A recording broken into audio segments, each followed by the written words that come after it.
Say this is the last time. You cannot protest on Fort Sill.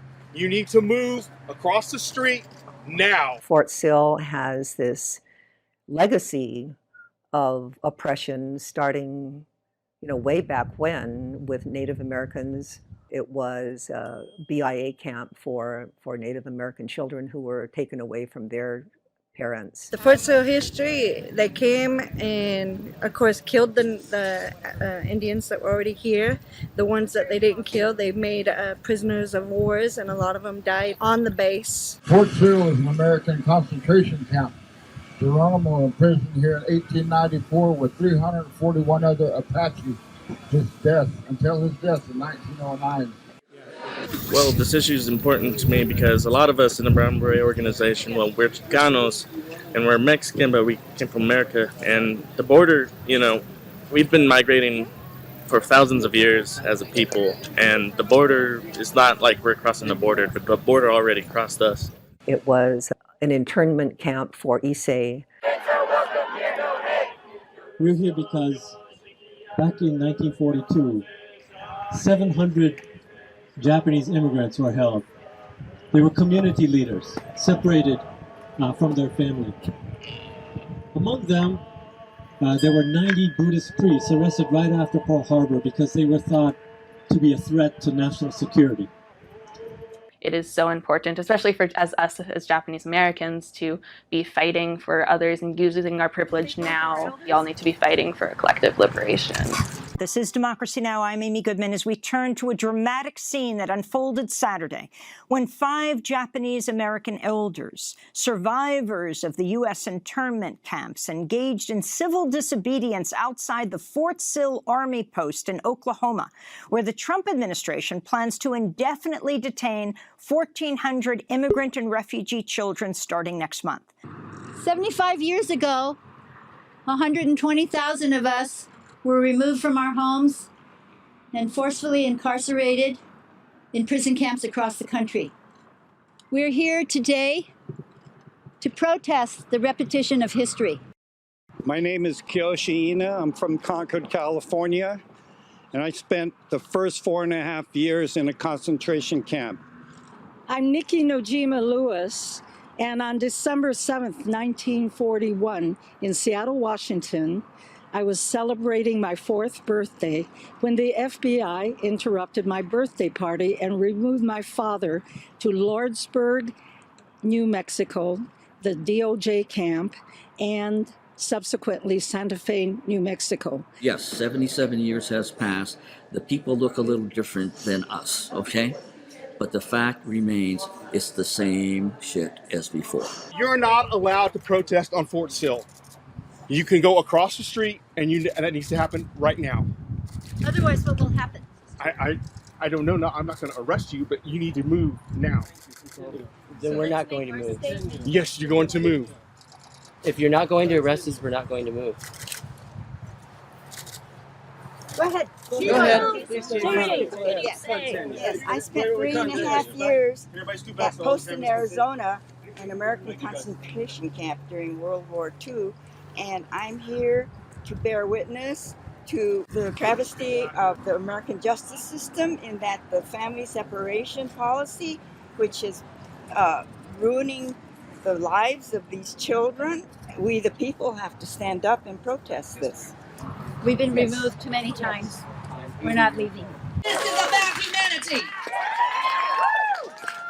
Black and brown and Asian and Native bodies have been treated and killed and slaughtered and disrespected and forgotten for far too long. It's our duty to fight for our freedom! It's our duty to fight for our freedom! Close that camp! Close that camp! Close that camp! Close that camp! Close that camp!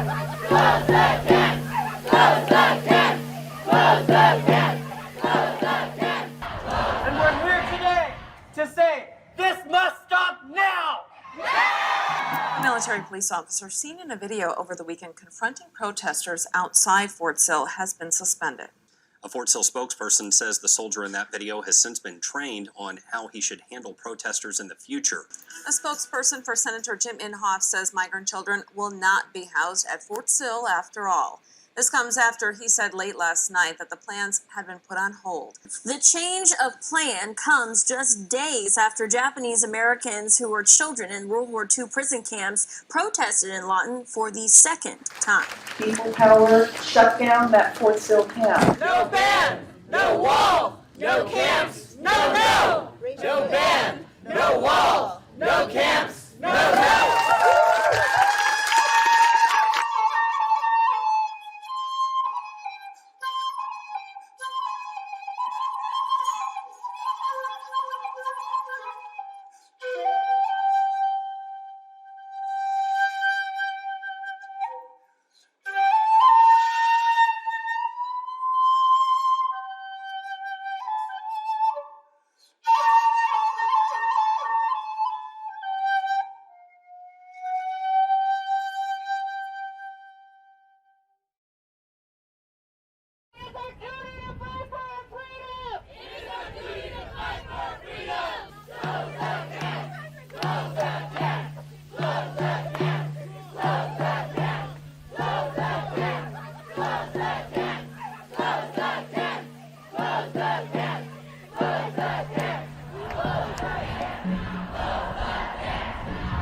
We're here because back in 1942, 700 Japanese immigrants were held. They were community leaders, separated from their family. Among them, there were 90 Buddhist priests arrested right after Pearl Harbor because they were thought to be a threat to national security.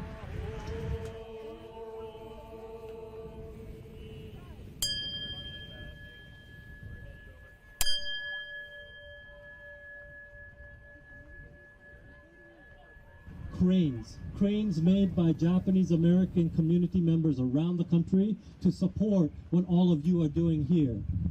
Cranes folded very carefully by also Buddhist communities and temples around the country, 5,000 cranes.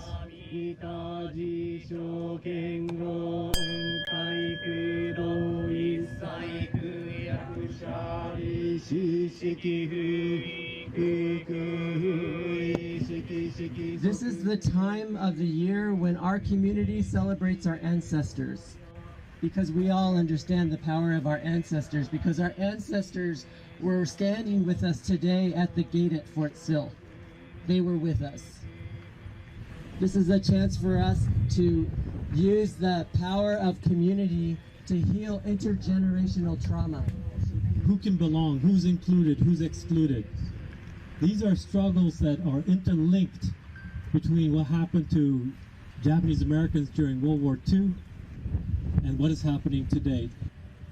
And we remember these people because usually their names are forgotten. And so we recite them today in our prayer. Chief White Bear, Kiowa, Geronimo, Apache Chief, Woman's Heart, Kiowa Chief. I am a grandson of Mexican immigrants that crossed the borders long before visas and green cards. And like every immigrant, they came to this country seeking a better life for themselves and for their children and for their grandchildren. Today we honor those Japanese internees that died here at the hands of our government in 1942, and to the 10 children whose lives were cut short while in custody of the U.S. Border Patrols.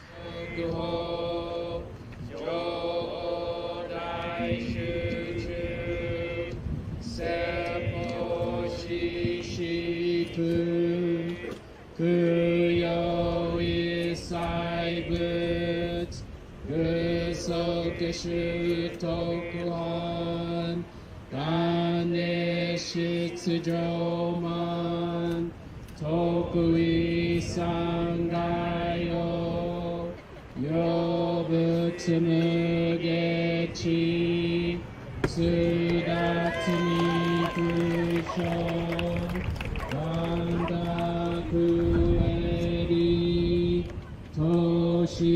saisho san shiganya koka daise no kando kokusho tenin.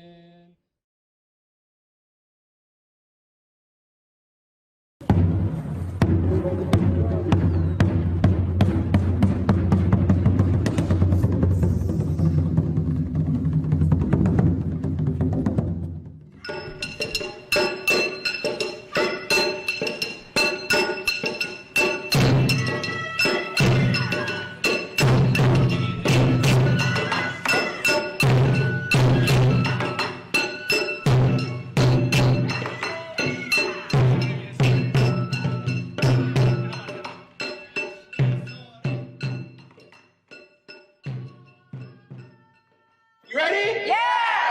All right. When immigrants are under attack, what do we do? I was 4 when our family was forcibly removed. Then we were sent to Tule Lake and then Topaz. We're mad and angry that the policies of our current government are targeted against people who are voiceless. And to see that our voices and the sounds reverberated into the ICE detention facility and people inside actually heard us and were cheering us on. That was just amazing. Now is the time for all of us to bring our stories out into the public eye of our families' histories. So we're here to protest. We're really here to make deep social change and want to get Japanese Americans to use their moral authority.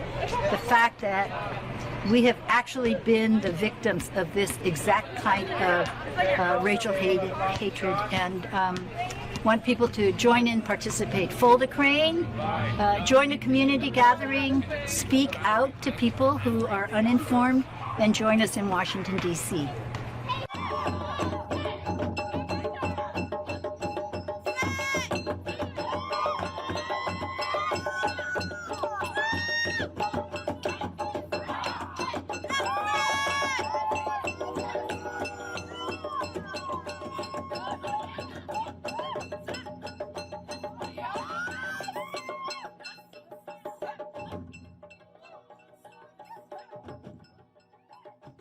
Is this what it means to lose my way back home? After all of these years, I wish that I could know. What did we learn to survive this long? What did we lose along the way? All are we buried because we were wrong? Who had to die along the way? I see your survivalists carry on in me. All of the harm that you harbored and caused in me, it's in my blood.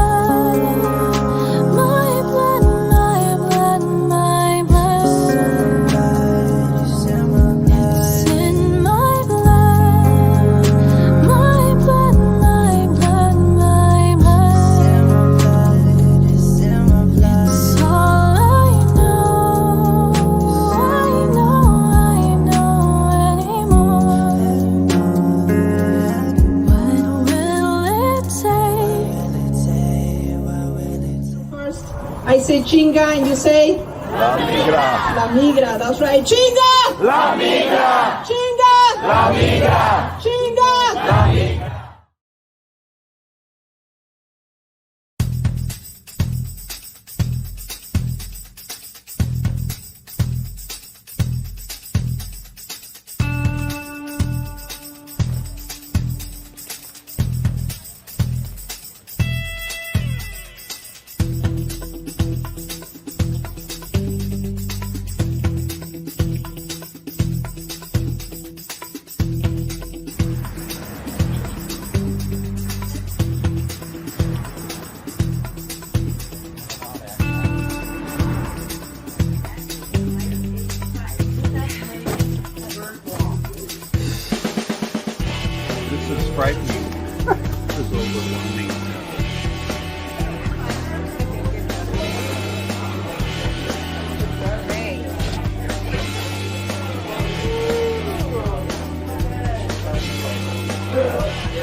know that Seattle sent 12,000. Oh my God, there were so many Seattle boxes. New York sent over 1,000.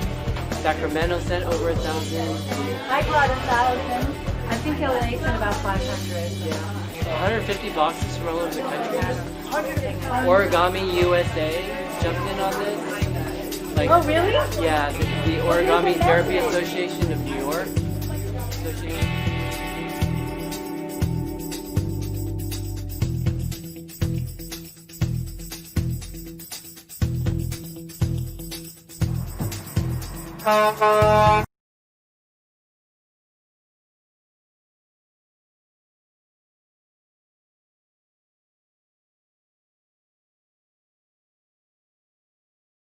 Message that the children and the families will get, that there are people on the outside who care, people like Japanese Americans who understand what mass incarceration could mean, and that we're fighting for their release and freedom. It's at the Family Detention Center. It's the largest detention center in the United States. So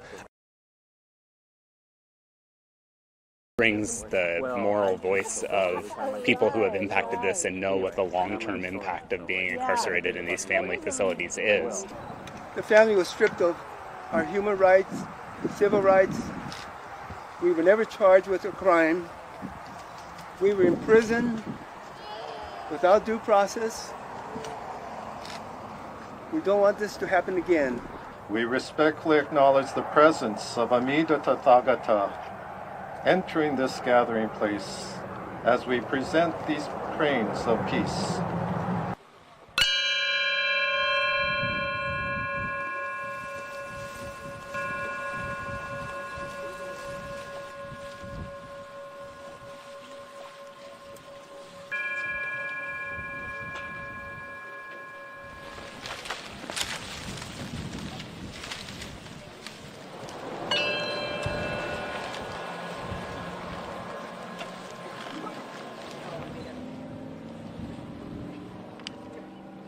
Undocumented issues, not only Latinx issues or black issues, it's also Asian American issues.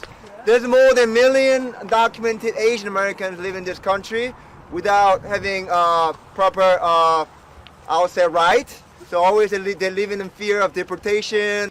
Thank you for standing in solidarity with our community and joining our voices to push back and say no more concentration camps, no more separating of families, and stop repeating history. Thank you. I am a Kwahu. Hey, hey, hey.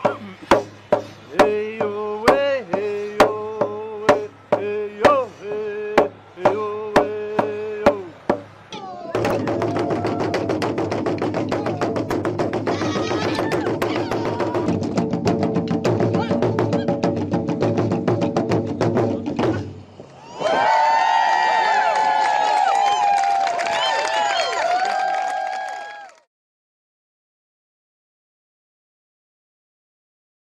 We're here as representatives of a national Japanese American community who are outraged. We're absolutely outraged that this is happening again, that human beings could be treated this way. So we came here not only to pay homage to our ancestors and even some of the survivors in this room who were incarcerated here in Texas at Crystal City, but we brought cranes. Maybe you can help me bring these out. So we asked our community to fold cranes to bring to Texas, because in our culture, the crane is a symbol of unity and peace and nonviolence. And when you fold 1,000 cranes, it says that heaven grants you a wish for health and prosperity and wellness. These were folded in cities and towns everywhere. My name is Gene Wu. I'm a state rep out of Houston. I'm only the 5th Asian American in the state's history. But when I first ran for office, one of my big supporters was a man named Glenn Gondo. And Glenn, I'm a Democrat, and Glenn's a Republican. And you know, I was kind of like concerned, like, you know, it's like, hey, why are you supporting me? Because I know you're a Republican, and and he tells me the story of, when his family went through the internment camps, and he told me, I don't ever want to be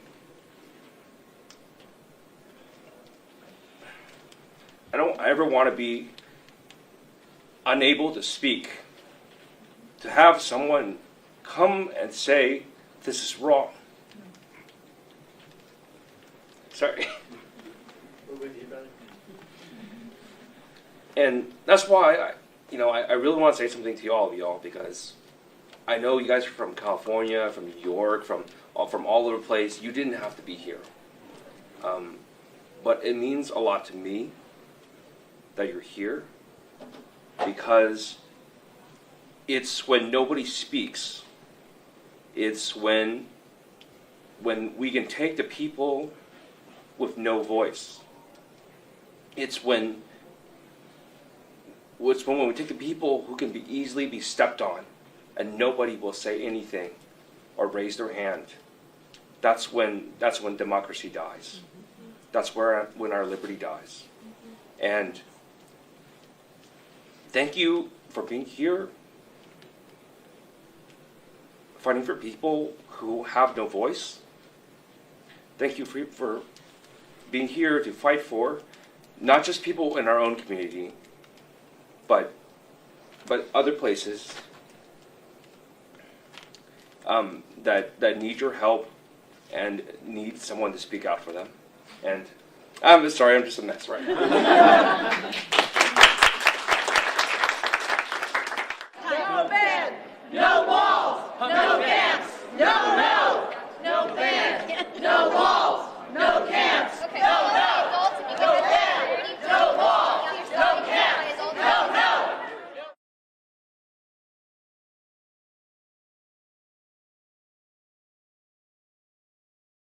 This is Democracy Now! I'm Amy Goodman as we turn to a dramatic scene that unfolded Saturday when 5 Japanese-American elders, survivors of the U.S. internment camps, engaged in civil disobedience outside the Fort Sill Army Post in Oklahoma, where the Trump administration plans to indefinitely detain 1,400 immigrant and refugee children starting next month.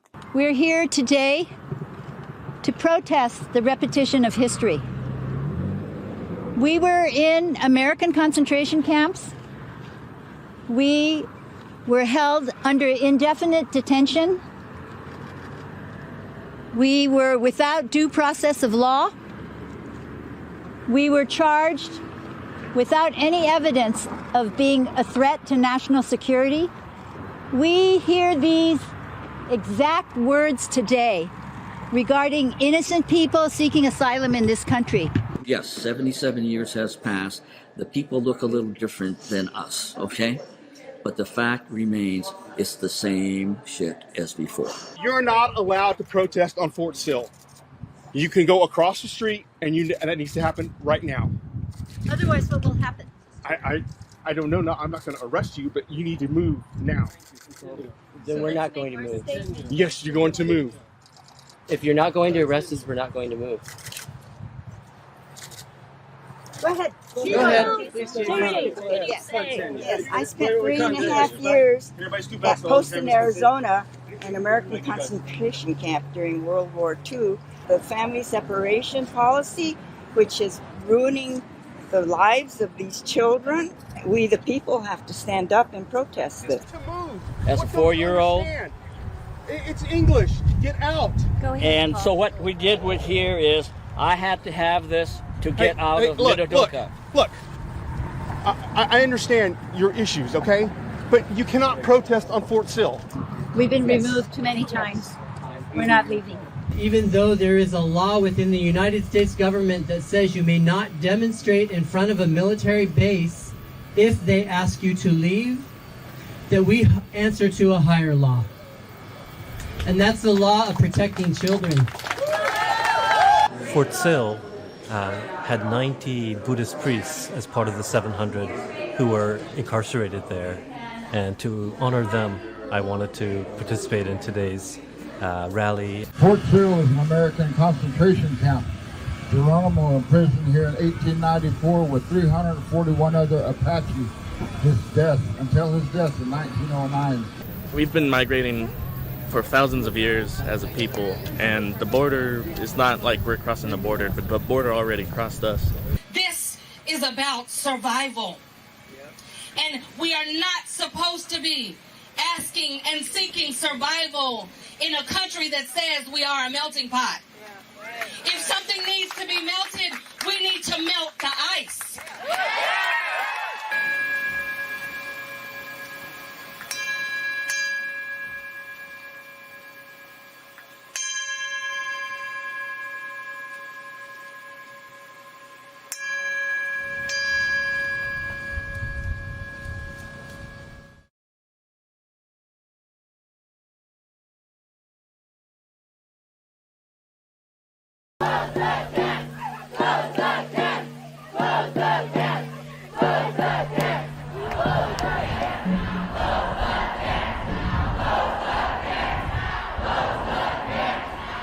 And we're here today to say, this must stop now!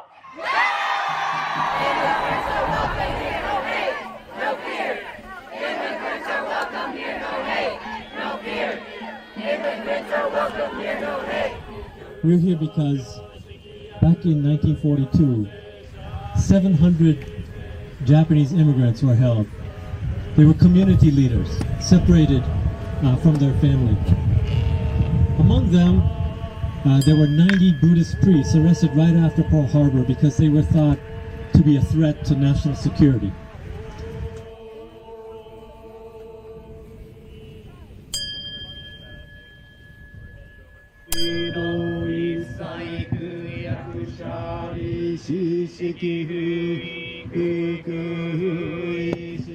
Who can belong? Who's included? Who's excluded?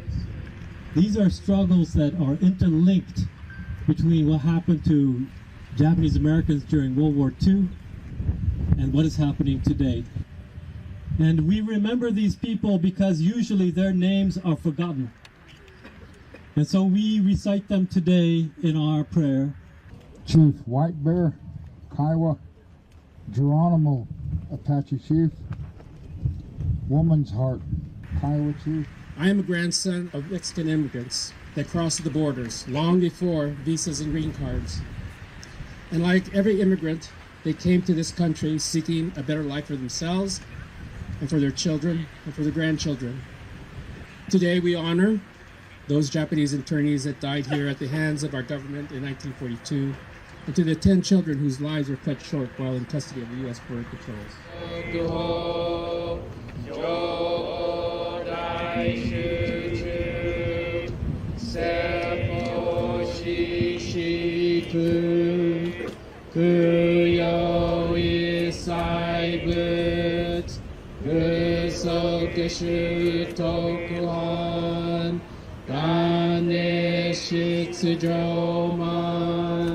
Tokui sangayo yobutsumugechi sudatsumi kucho bangakueri.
Please welcome Emmy Award-winning journalist Lori Matsukawa.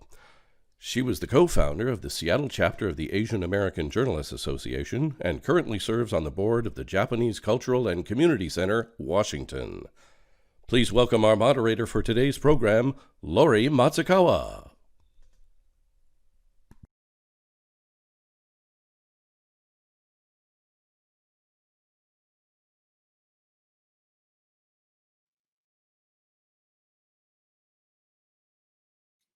Okay.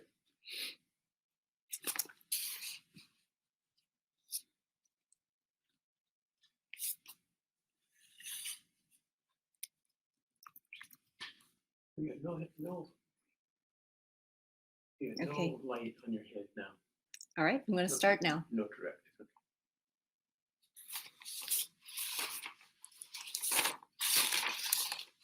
Good morning and hello, everyone.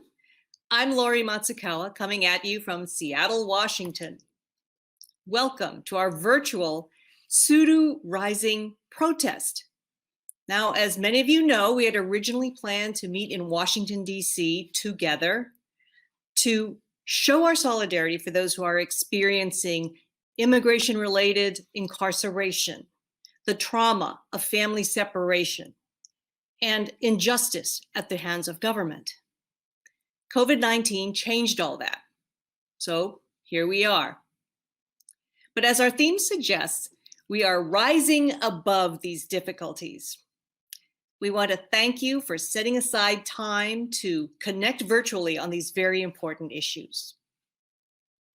With the murder almost 2 weeks ago of George Floyd at the hands of Minneapolis police, our nation is once again racked by anguish and outrage and anger at the racism that still exists in this country. These events have changed the context of our conversation. With more on that, here are the Tsuru for Solidarity co-chairs. Today, all across the United States, people are in the streets protesting racism, police brutality, and state violence against Black lives. They're being met with further violence by police and the National Guard, as well as by prison guards, ICE, and Border Patrol agents who've been deployed to the streets. Tsuru for Solidarity was born of outrage, an outrage that, like our solidarity, cannot be contained to one form of racial violence. Racism and state violence have been with us since the founding of our country. In the genocidal campaigns against indigenous people and in an economic system based on enslavement of African heritage people, followed by segregation and second-class citizenship. Racism and state violence have also been embodied in the 1882 Chinese Exclusion Act, in the mass incarceration of Japanese Americans and Japanese Latin Americans in U.S. concentration camps during World War II, in the Muslim ban, in the ongoing confinement of asylum seekers, refugees, and other Thank migrants you, Mike and from Lisa. Guatemala, Honduras, At this El time, Salvador, we would like Mexico, to pause and for a other moment of countries. silence, acknowledging This the has created grave immense losses suffering that through communities racial, economic, and and families psychological are violence. experiencing at this time. We gather here Please today join me in a moment of silence. to demand stop repeating history. Our Sutra for Solidarity June 6th and 7th programming will not only lift up the fight against detention in the United States, but also center a conversation about how we stand together in opposition to racial and state violence targeting Black, Brown, and Indigenous communities. While Asian Americans have been the target of attacks during the coronavirus pandemic, we cannot stand alone. We are changing our program to respond to this moment. On Saturday afternoon, we are shifting our regional gatherings into community forums. These are optional discussion groups to connect, share, and reflect together on what solidarity can look like in this moment. Everyone who registers for our weekend will receive information about how to join these conversations. Otherwise, our programming will go forward as planned. Following this weekend, we will host a series of national conversations and virtual gatherings to broaden and deepen this effort. It will include acknowledging anti-Blackness in the Asian American and Japanese American communities and the work we must do individually and collectively to become true allies. We must all speak out and stand in solidarity. Join us. We have work to do. Thank you, Mike and Lisa. Together we rise. At this time, we would like to pause for a moment of silence to acknowledge the losses that communities and families are experiencing at this time. Please join me in a moment of silence.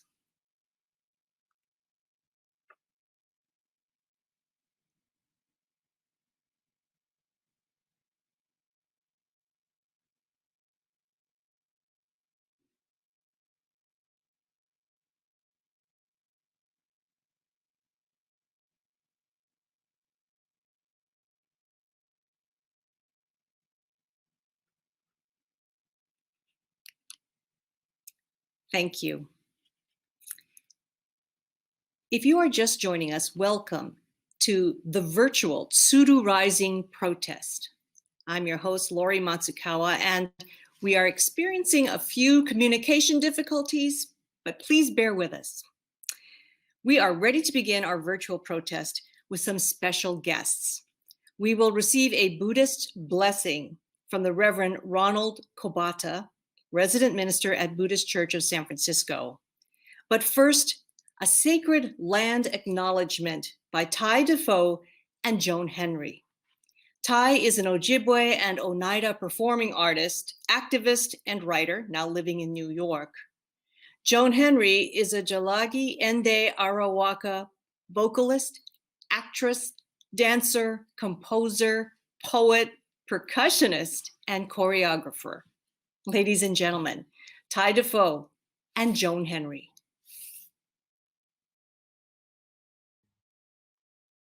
Oh, Monsieur, Tohiju. Ho, bujunin the way in the maganog. Gijigandish nakaz was swagarin and dunjabam, gizan and do dem, wabanong, rawunong, naga, binong, minoki, waitinong. It is an honor to be here today, and my name is Ty Defoe. I'm from the Oneida in the Ojibwe Nations, and I'm here to introduce elder in our community on Great Turtle Island, Joan Henry of the Chalagi Nation and Arawak. I wanted to talk a little bit before I introduce Joan, that Joan is an elder in our community here on the East Coast, works with medicine and healing all across the Turtle Island. If you are in any circle of Joan, consider yourself blessed to be a part of it. Joan is in performing arts and fosters awareness in the interconnectedness in our world so that we can all flow together like a group of rivers. Joan says prayers for the youth, for folks that are lost to come back to the circle. And it is with great honor and respect that I'm to introduce her today. She also asked me to light some sacred medicine from our peoples so that we can find healing and solidarity. So I'll light this at this time and hand it off to you, Joan. Regret so much for asking me to do this. Oh, Shatana, no dagodo ale nigiza chichilugi. My Indian name's too hard to pronounce. It's much easier to call me Joan Henry. The energy of the great birds is what's needed at this time, hence what you call crane. In Chalagi, we call that Ganatitali, the crane. Your folded crane that is a symbol of hope and longevity and flies so high. The other bird that it is kin to in our tradition is Wahali, the eagle, also known as by a number of names depending on what stage they are in. I wanted to be outside here because I live in the northern Catskill Mountains, and if you look back a little bit, you can see the notch a little bit behind the barn. So I'm asking my mountains in this prayer and this song to talk to the mountains there in Anchorage and the Chugach in Anchorage and the mountains in Juneau and the mountains all the way down, stretching towards the Mexica border. where there's so much pain and struggle going on that needs not to be repeated ever, ever again. In that prayer, these things will be asked for. So I'm gonna get my drum.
Aliahana na Juno, Aniahana na Anchorage, Aniahana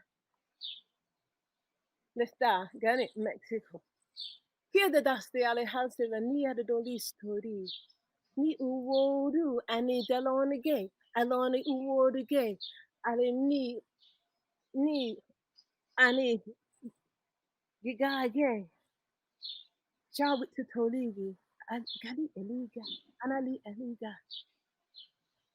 Halsela ni Uwodu, Usinagidas, Nanskili, Ulanadahi, Ego Hida, Anaduli, Natskina, Nigada, Wado, Wado, Wado, Wado.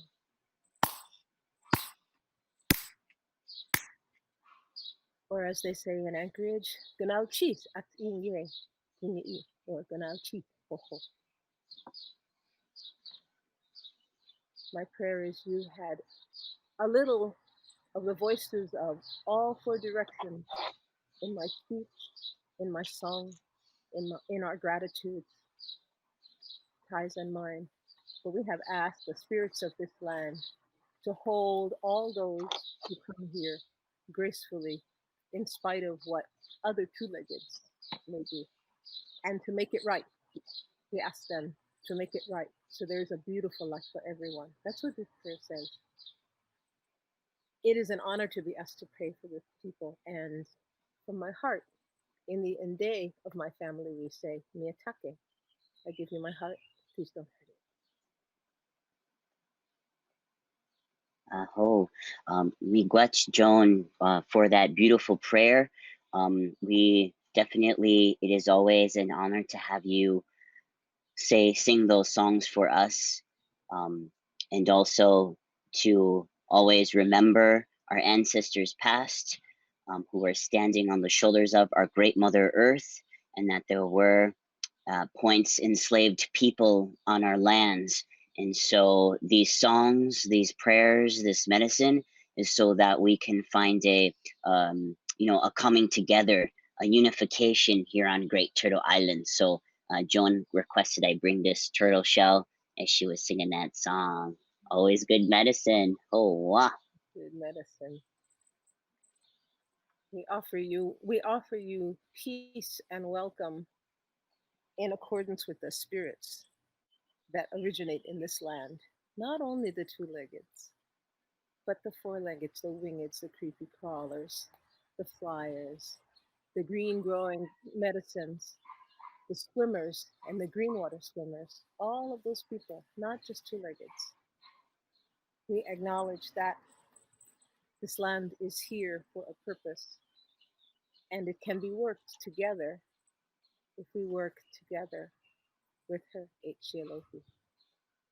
So we thank you for that, even as we ask the Eagle Nation, the Wambi, Oyate of Dakota Street, to see us, and the Ganachali, the Crane people of our Jalagi people, and your Japanese people, and all of the people, all the way that they fly from north to south and back again. We are grateful that we know enough to stand together. And my hands go up to you, each and every one of you, for every crane that's made, for every moment of prayer, for every gesture. Because there's no real gestures, there's only really actions. Nashita? Aho.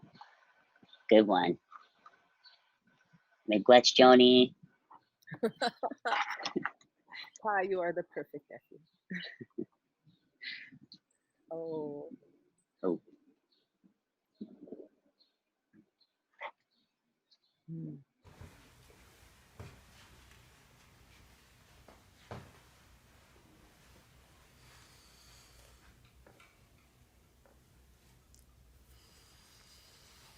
Namanda, namanda, namanda, namanda, namanda.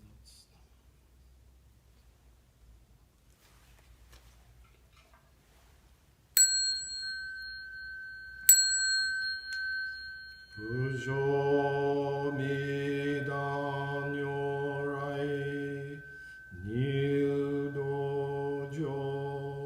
sankakushi. We respectfully acknowledge the presence of Amida Tathagata entering this Dharma hall as we respectfully present Tsuru for solidarity. Bujo shakanyorai nyudojo sankakushi. We respectfully acknowledge the presence of Shaka Tathagata entering this Dharma hall as we respectfully present Tsuru for solidarity.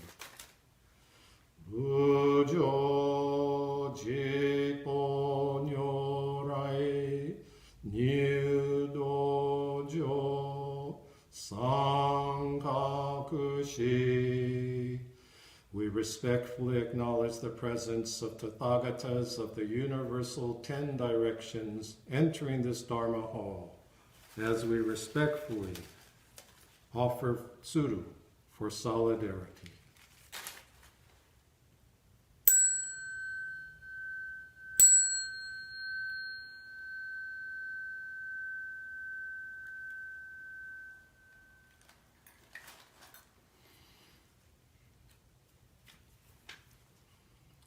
almost 80 years ago, Reverend Shinjo Nagatomi, who did the calligraphy for the iconic memorial monument at Manzanar, stood in this altar just before joining over 120,000 United States citizens of Japanese ancestry and 5,000 Nikkei from South America, forcibly exiled to American concentration camps.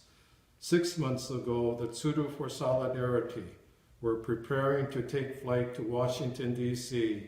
and land at Lafayette Park in front of the White House. But due to unforeseen, unprecedented causes and conditions, we are here in this virtual gathering to express our real concerns about prevailing injustices and harmful government policies that exclude, separate, and cause suffering. On the wings of Tsuru Rising, we join the voices of people in America and around the world that are calling for an awakening of consciousness that can bring about a sense of unity and oneness of all people who recognize the truth that injustice to one is an injustice to all, and the need to close the ICE detention camps.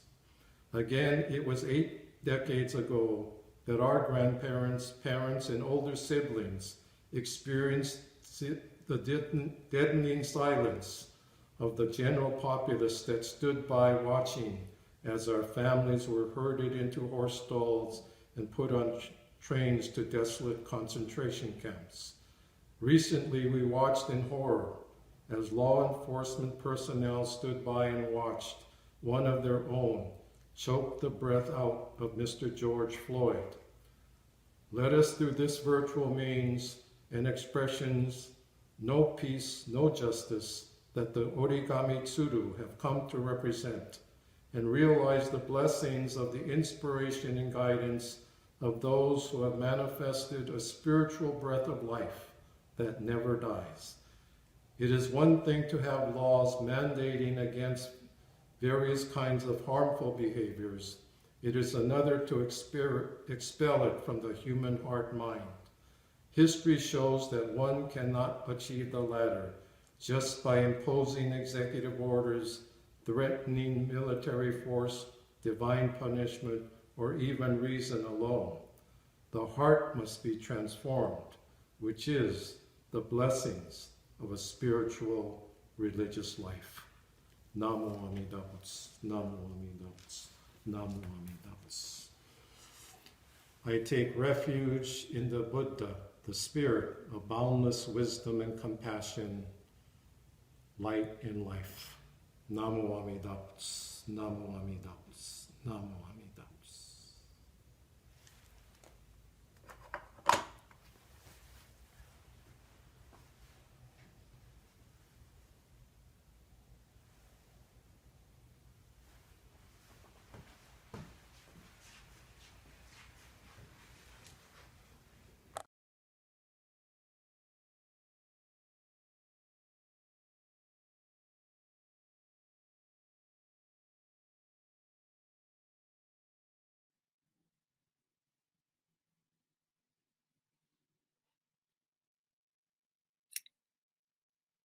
Thank you for that, Reverend Ronald Kobata. And before that, Ty Defoe and Joan Henry. We are feeling truly blessed this morning.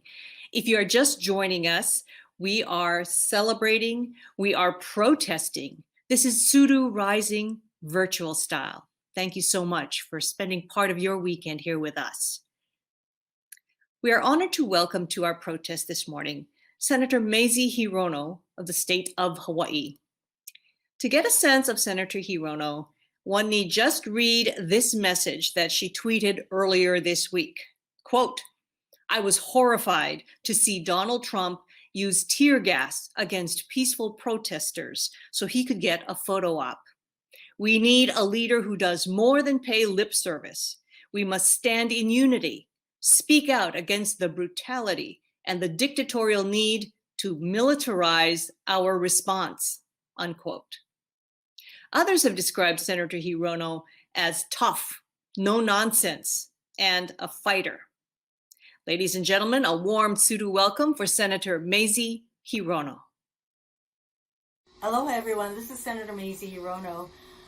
I'm really happy to be joining all of you in the Tsuru Rising project to bring Asian Americans together in these very not normal times. And I particularly want to, of course, commend the organizers who are bringing together, I hope, thousands and thousands of like-minded people in solidarity to speak out for social justice. And a special shout out and aloha to all of the survivors of the incarceration, the 120,000 Japanese Americans who were illegally incarcerated during World War II and their families. Thank you for raising your voices, because you know what it is like to be the target of an unconstitutional, unjust, illegal act. One of the most harmful policies of this administration is to separate the children at the border and the detention facilities where they hold families for indeterminate lengths of time. And these facilities should be closed.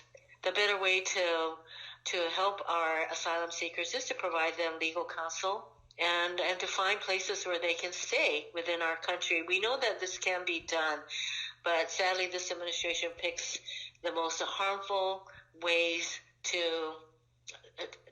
deal with human beings who are coming to our country with nothing more than a desire to make a better life for themselves. And so many of the people in our country, that is how we all got here, including myself. There is much work that we can do, and I thank you for all of you raising your voices to get this done.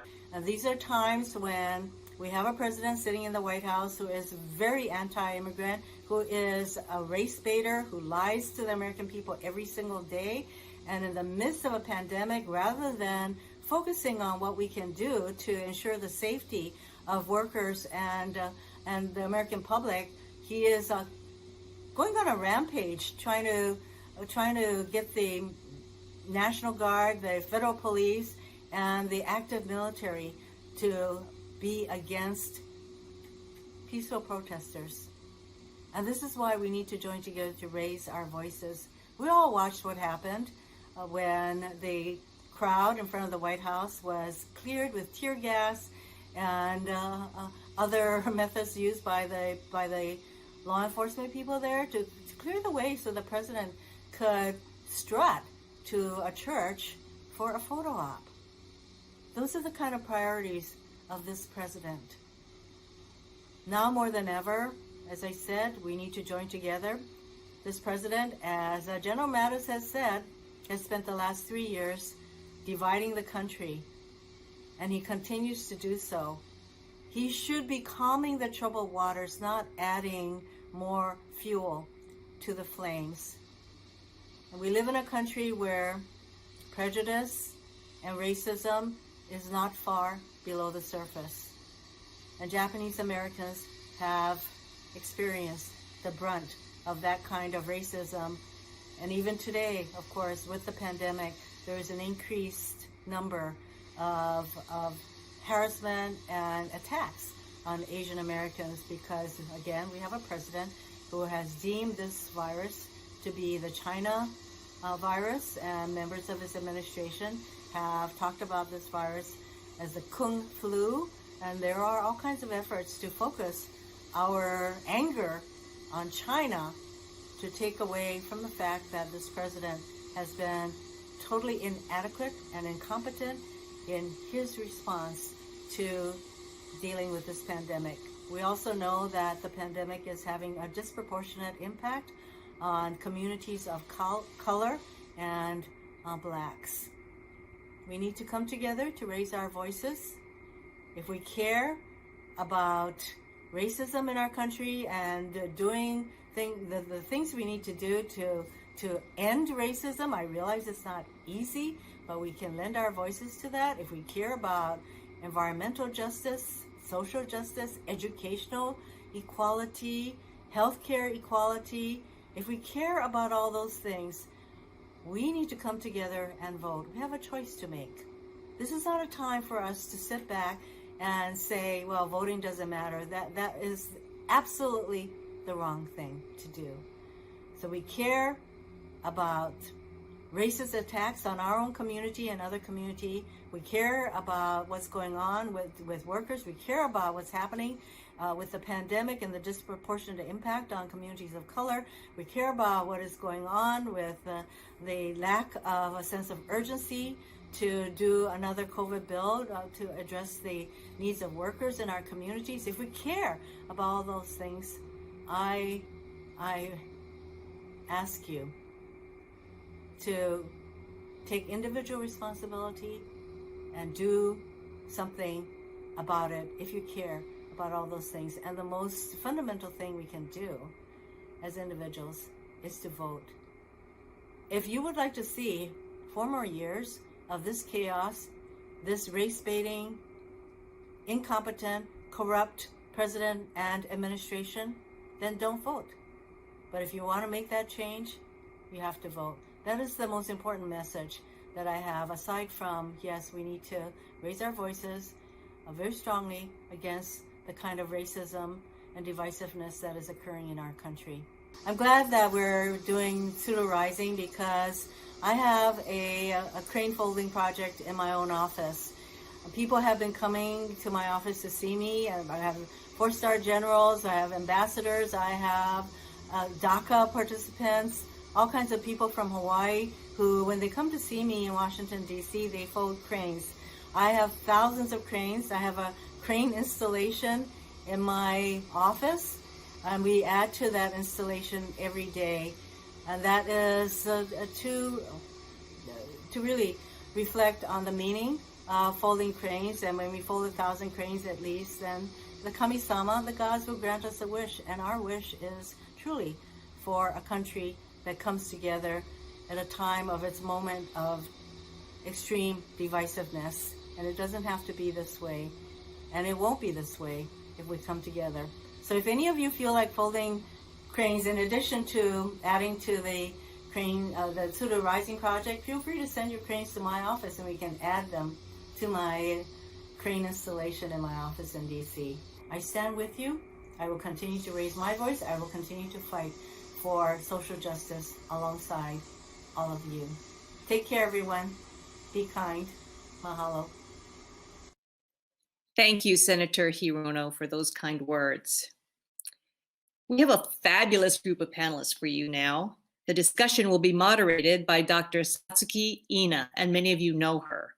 Dr. Ina was born in California's Tule Lake Segregation Center, a maximum security concentration camp for Japanese Americans during World War II.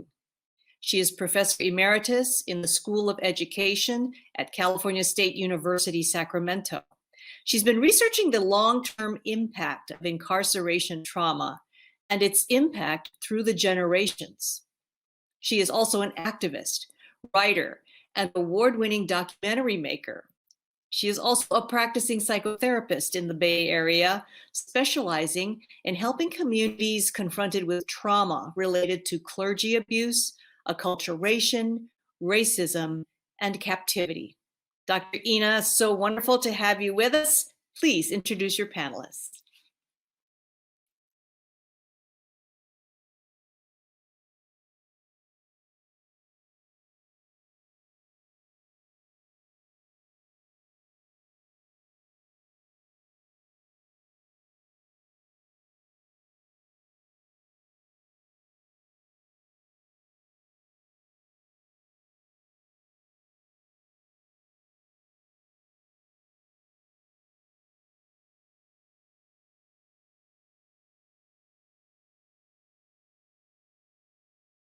And particularly to make sure that we get out the vote. So thank you, Senator, for taking the time to be with us today. And speaking of women on fire, this morning's panel is about solidarity in the face of injustice. And I have the honor of being with 6 amazing women who have been during their lifetime on the front lines, doing the work, confronting the challenges, and most importantly, here today to inspire each of us to do our part. I've asked each of the 6 panelists to address a few of these questions. The first one, what do you see the most pressing issue for your community at this moment of national reckoning? The second question, how are the fates of all of our communities interconnected? And the third question, because we have thousands of Japanese Americans, people of all colors here today listening to your words, we'd like to know, how can we as allies best support your community at this time? So thank you for being here. And we're going to begin with Silky Shah, who's here from Bellingham, Washington. She's the Executive Director of Detention Watch Network, a national coalition building power to abolish immigrant detention in the US. She has worked as an organizer on issues related to immigration, detention, mass incarceration, and racial and migrant justice for over 15 years. Thank you, Silky. Thank you so much. It's really, really wonderful to be here. I feel incredibly honored to be a part of this space and to be working in solidarity with Tsuru for Solidarity. Right now, I think, especially as an Asian American, South Asian American who growing up really, when I was starting to learn about social justice issues, the internment of Japanese Americans was such a big part of that sort of learning and history and understanding. And also learning about the activism within the community. I'm wearing my Asians for Black Lives sweater, which has Yuri Kochiyama and Malcolm X on it. Also learning about Grace Lee Boggs. So just really, there's like a lot of history of Asian American resistance that was such a big part of us thinking about both like what we do for the Asian American community, but also what we do to make it so that all people in the US are thriving, so that Black people in the US are thriving. And that's such an important conversation for this moment. So Detention Watch Network is a national network, again, trying to abolish immigration detention through organizing, advocacy, communications. And detention itself, it's so important when we think about detention to really understand the role of US incarceration, which disproportionately targets Black and brown people, and specifically Black people, as we think about, you know, the history of it, especially since in the last 40 years. And, you know, understanding detention, you have to look at the rise of incarceration. They're happening sort of in tandem. And it's really a part of the rise of incarceration in the US. And the US, for folks who don't know, incarcerates over 2 million people in prisons and jails in this country, which is more than any other country in the world. We have 5% of the world's population, but 25% of the world's prison population. So as we all know, detention itself is prison, detention is incarceration, internment is incarceration. And I think when we think about that question of our relationship here between these fights, what we have to understand is that all these systems are intertwined. Detention doesn't happen without the criminal legal system in the US. ICE and CBP don't happen without the existence of police and the military. All of those things are intertwined. And as we fight for the release of people from detention, the release of people from incarceration, and also preventing further deportation and providing refuge for people who are coming to this country, we have to think about how all of these systems were created based on racism, and specifically anti-Black racism. And think about what that means for us to build systems where Black people are thriving, because if we do that, then all people will be thriving. So, you know, as we think about what we do right now, I wanted to name a few things for this community as we move forward, as we, you know, fight injustice together. And first and foremost, I think this is a time to think about what we are doing as a community to work alongside, to lift up Black-led organizations, Black communities, and how we are building those relationships. So I encourage folks to think about that in their community. What does that look like? what does that intentional work to build those relationships mean? And I think for us at the national level, also doing some of that to think about how we can support you in that work.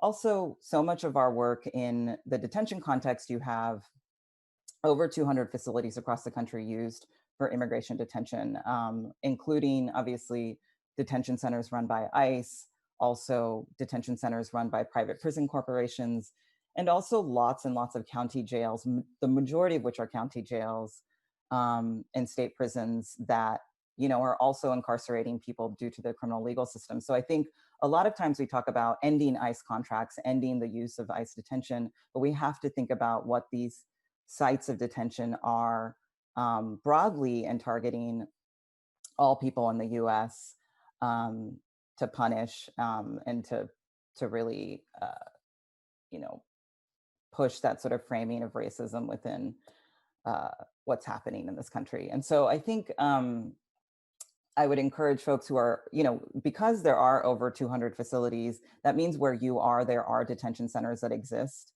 that that are probably not that far away, and you can join those campaigns and efforts to either shut down a facility, or sometimes they're trying to build new facilities. And I know this group is focused a lot on family detention, and I think those facilities and what we're seeing there and the sort of potential for that growth is also really important to call attention to, and understanding that around there, like in Texas in particular, you have so much incarceration and so much detention, and those fights need to happen alongside each other as well. Lastly, I want to talk about just quickly this week, very quickly, I'll just say, you know, the call for defund police is really a key piece that we need to be calling for. And I think you know, we've had a campaign called Defund Hate that's calling for defunding ICE and CBP. And ICE and CBP are the largest police forces in this country, and there's an inherent connection there. So I think as you're thinking about defunding police at the local level, also thinking about pushing your members of Congress to defund ICE and CBP. They're the people who have power to really reduce the numbers of people who are targeted and reduce the amount of money. That's where the power is to really prevent this. And so it's going to take a lot. We're in this for the long haul. I'm so grateful to be here with all of you and be fighting alongside all of you. Thank you. Thank you, Silky. Defund hate.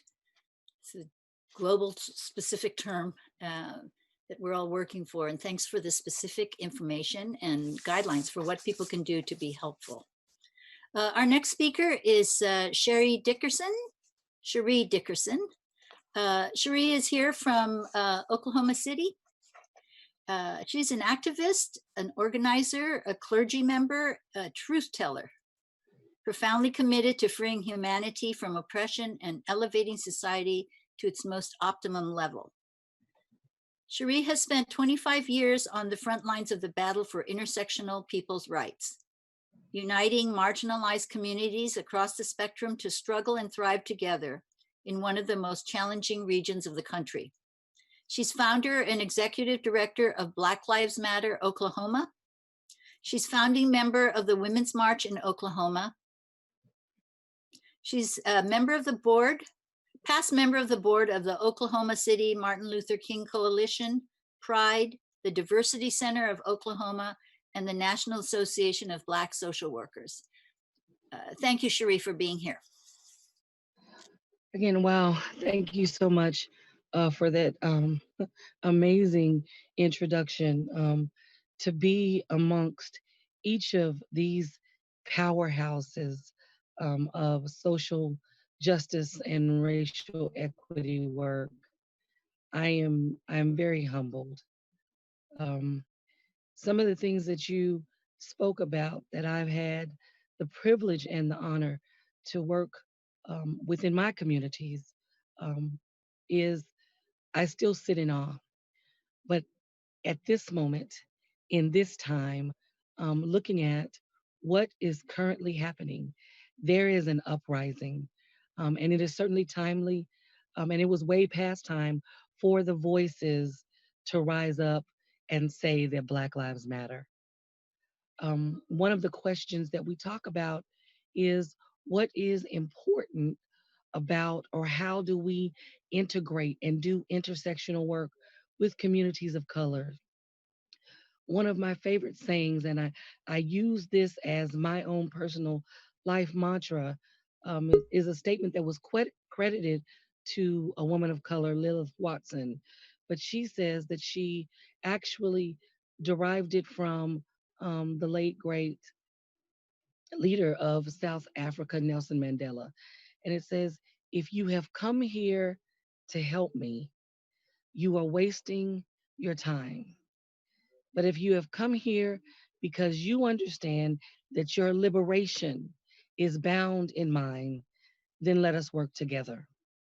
And so surely all of the communities of color, Black persons, brown persons, those who are our Native and Indigenous sisters and brothers, those within the LGBTQIA communities, all of these, those who are part of the interfaith communities from each spectrum that understand the travail of discrimination and oppression, we have to rise up against and to dismantle the systems of white supremacy.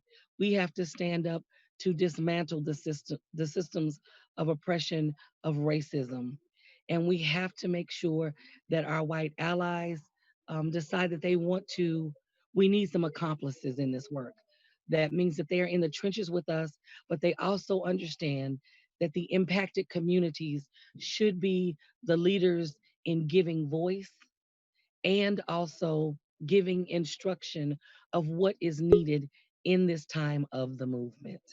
So intersectional as well as intergenerational relationships must continue to be established.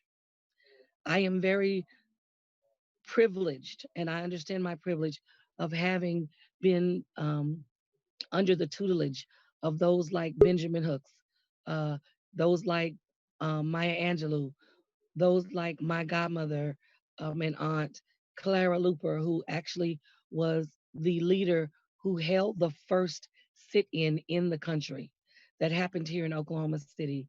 And so there is a long history of legacy and change agents that come from this culture rich and history rich area in Oklahoma. Many of you all are familiar with the atrocity that happened in Tulsa, Oklahoma, which is about a 92-mile stretch between Oklahoma City, where I am, and my brothers and sisters in Tulsa. But we know what happened in the Greenwood community and the destruction of Black Wall Street, an entire community of thriving Black people. And so right now, what is most important is to continue to sustain the movements, continue to pour into your activists. And I, as a Black, queer, non-gender conforming person, so my pronouns are she, her, they, them, I assure you and encourage you to make sure that you are trusting Black women. We have been the sustainers and founders of almost all of the movements.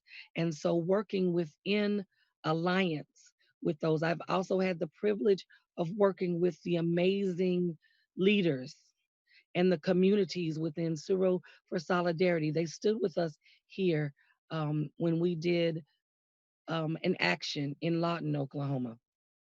You've stood with us nationally in situations that have continued to, so sorry, you have stood with us in situations about racial inequities and helped us call for equity, understanding that we deserve more. So we're asking that you push for reparations for Black persons. And we also stand with our Native and Indigenous communities. Oklahoma means land of the red man. And so we acknowledge that we exist on stolen land. And so we also are in solidarity with our Indigenous communities in saying, give the land back and restore balance and fairness to this country. Lastly, understand that this is a marathon and not a sprint. And so, as many of us have given energy and our lives to this work, we understand that we have quite a ways to go. Hopefully, the atrocities that we've seen, like that of which happened to Mr. George Floyd in Minneapolis, and I have to mention that Oklahoma, we have been number one or number two in officer involved fatalities or injuries for far too long. We're number one in incarceration of Black women and Black people and people of color. And we're number one in the most private prisons, and we have some of the most atrocious detention centers. And we do have ICE agents that are in those. We are asking that you stand with Oklahoma, that you stand with Black Lives Matter, which right now is the organization that is doing a lot of the work that was just spoke about as far as defunding the police, demanding justice for those that have been affected and the lives that were lost within interaction with law enforcement, which were killed by the systems of white supremacy.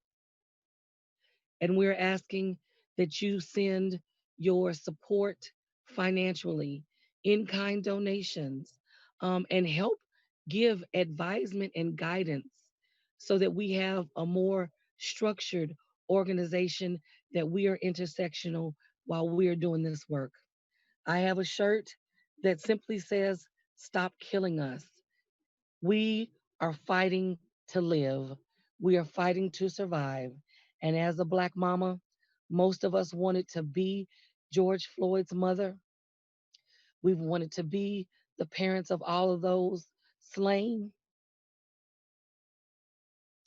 And we want to continue to stand in that fight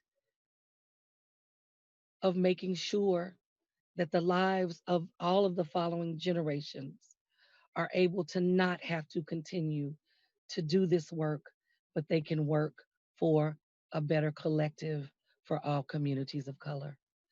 Again, I am Reverend Sheri Dickerson with the Black Lives Matter Oklahoma City Organization, ED of Black Lives Matter Oklahoma, and we say that we are ready to do this work with each of you. I thank you so much for the opportunity to speak, and I say bless you all. Thank you, Reverend Dickerson. Your message, not only that Black Lives Matter, but that it's more than a slogan, that we need to move forward, take action, join you in solidarity to support the effort so that everyone supports the movement for Black Lives Matter. Thank you so much. And you may notice that Reverend Dickerson is in her car because she, as soon as this panel is over, she's en route to a protest action where she's likely to be arrested once again. Thank you, Reverend Dickerson. Our next speaker is Shah, Red Hawk Woman. She's here with us from Lawton, Oklahoma.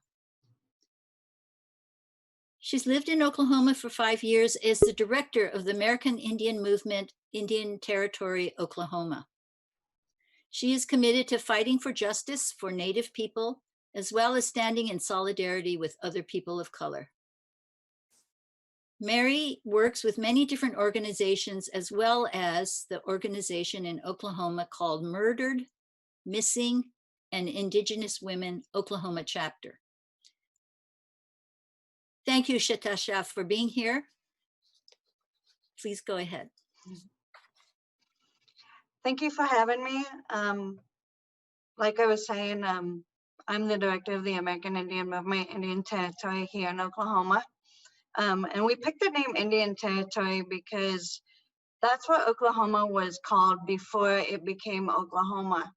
You got 39 federally recognized tribes, which majority of the tribes that are here were forcibly removed from their homelands and made to march here to Oklahoma. Many may know the history of the Trail of Tears, that many tribes had faced, and we lost a lot of our people. Our chapter has been going for about 3 years, and we really work on our sovereignty. We push treaty rights, and we bring awareness not only to police brutality, but to our murdered and missing Indigenous women. Our women are 10 times more likely to be murdered or missing among any other race. Our Native people are more likely or at a higher rate to be killed by police or face police brutality. So especially here in Oklahoma, actually after I'm done with this, we're going to the chapter is going to a memorial visual for a Zachary Bearhill, who was killed up in Omaha, Nebraska, but he's from Oklahoma. And the police were not, they went to court, but was found not guilty, which is like everything, you know, when a police kills somebody, you know, it's justified, you know, they come up with excuses. We're still seeking justice for Mahavis Goodblanket, who was killed by Custer County Police Department, and the officers received medals for killing him. He was an unarmed teenager who was shot and killed by the police in his own home. And we stand with, at many events with Sheri Dickerson with the Black Lives Matter. We stand with the Brown Berets, the Black Panthers, just so many different organizations, people of color that we stand with. We stand with Tsuru for Solidarity. That was an amazing thing that when you guys came down last year, and just all the different organizations coming together, seeing the diversity of the people who was there at the march. We were in Ada, Oklahoma yesterday for the Black Lives Matter protest, and there was close to about 1,000 people there.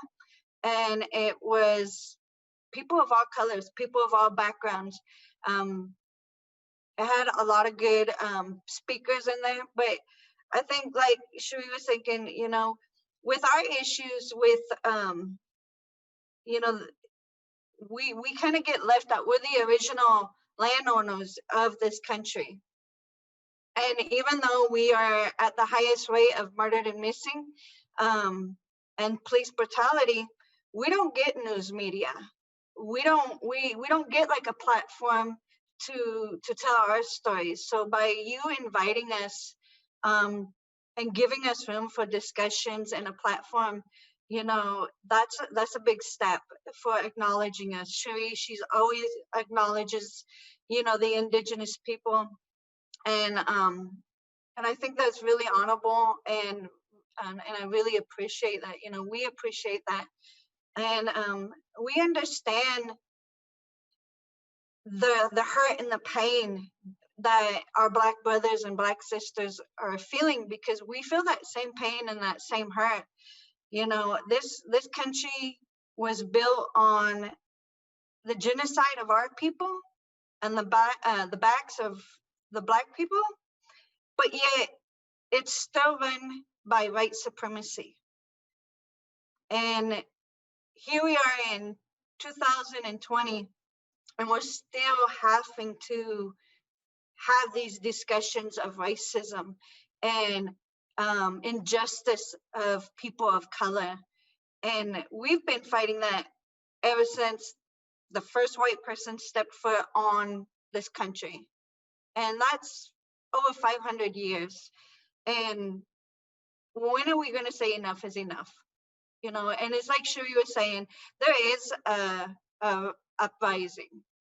And I think as long as we keep that momentum going and we continue to come together in solidarity and united, we're going to come out on top. That's what the government and the white supremacy is scared of, is they are scared to see people of color from all backgrounds coming together and standing united and saying, we've had enough, this is enough. And that's what we need to continue doing, is just standing and having our voices heard, and having our voices heard loudly. Thank you, Shatasha Ria. I'm reminded when we had the Buddhist ministers at Fort Sill that it was Shatasha Ria who used her body to block counter-protesters who were threatening to approach the Buddhist ministers to interrupt the ritual that was being planned. So we want to thank you for that. Thank you so much. Our next speaker is Neidi Dominguez. Neidi is a national immigrant workers' rights activist and organizer. She serves as a senior advisor for Mijente, Fuera, Trump Initiative, and United for Respect, working with retail workers. She is National States Deputy Director of the U.S. Senator Bernie Sanders for the 2020 presidential election campaign. She's formally undocumented herself. Dominguez was a central leader in the campaign to win deferred action for childhood arrivals. Thank you, Neidi, for being here. Thank you all. It's such an honor to really be in sharing this space with all of you, and to see a lot of familiar faces. So sending a lot of gratitude to my sisters from Fort Sill and the action that, Tsuru for Solidarity connected us with back then. So it's good to see everyone. I really want to say thank you to Tsuru for Solidarity to actually putting together this panel. I think it's such a timely conversation that we need to be having, and it's a very painful one as well as a inspiring one. And I think we need to acknowledge how much pain and rage our communities are experiencing in this moment and have experienced for generations. And I completely agree with everything all of you have already shared about just this is not new for our communities. But I really want to share a little bit, I think, about my own kind of take on this moment. And, I think for me, it's important to name that even in my own trajectory as a immigrant rights activist and then, organizer, I was brought up watching my mother organize day laborers and domestic workers.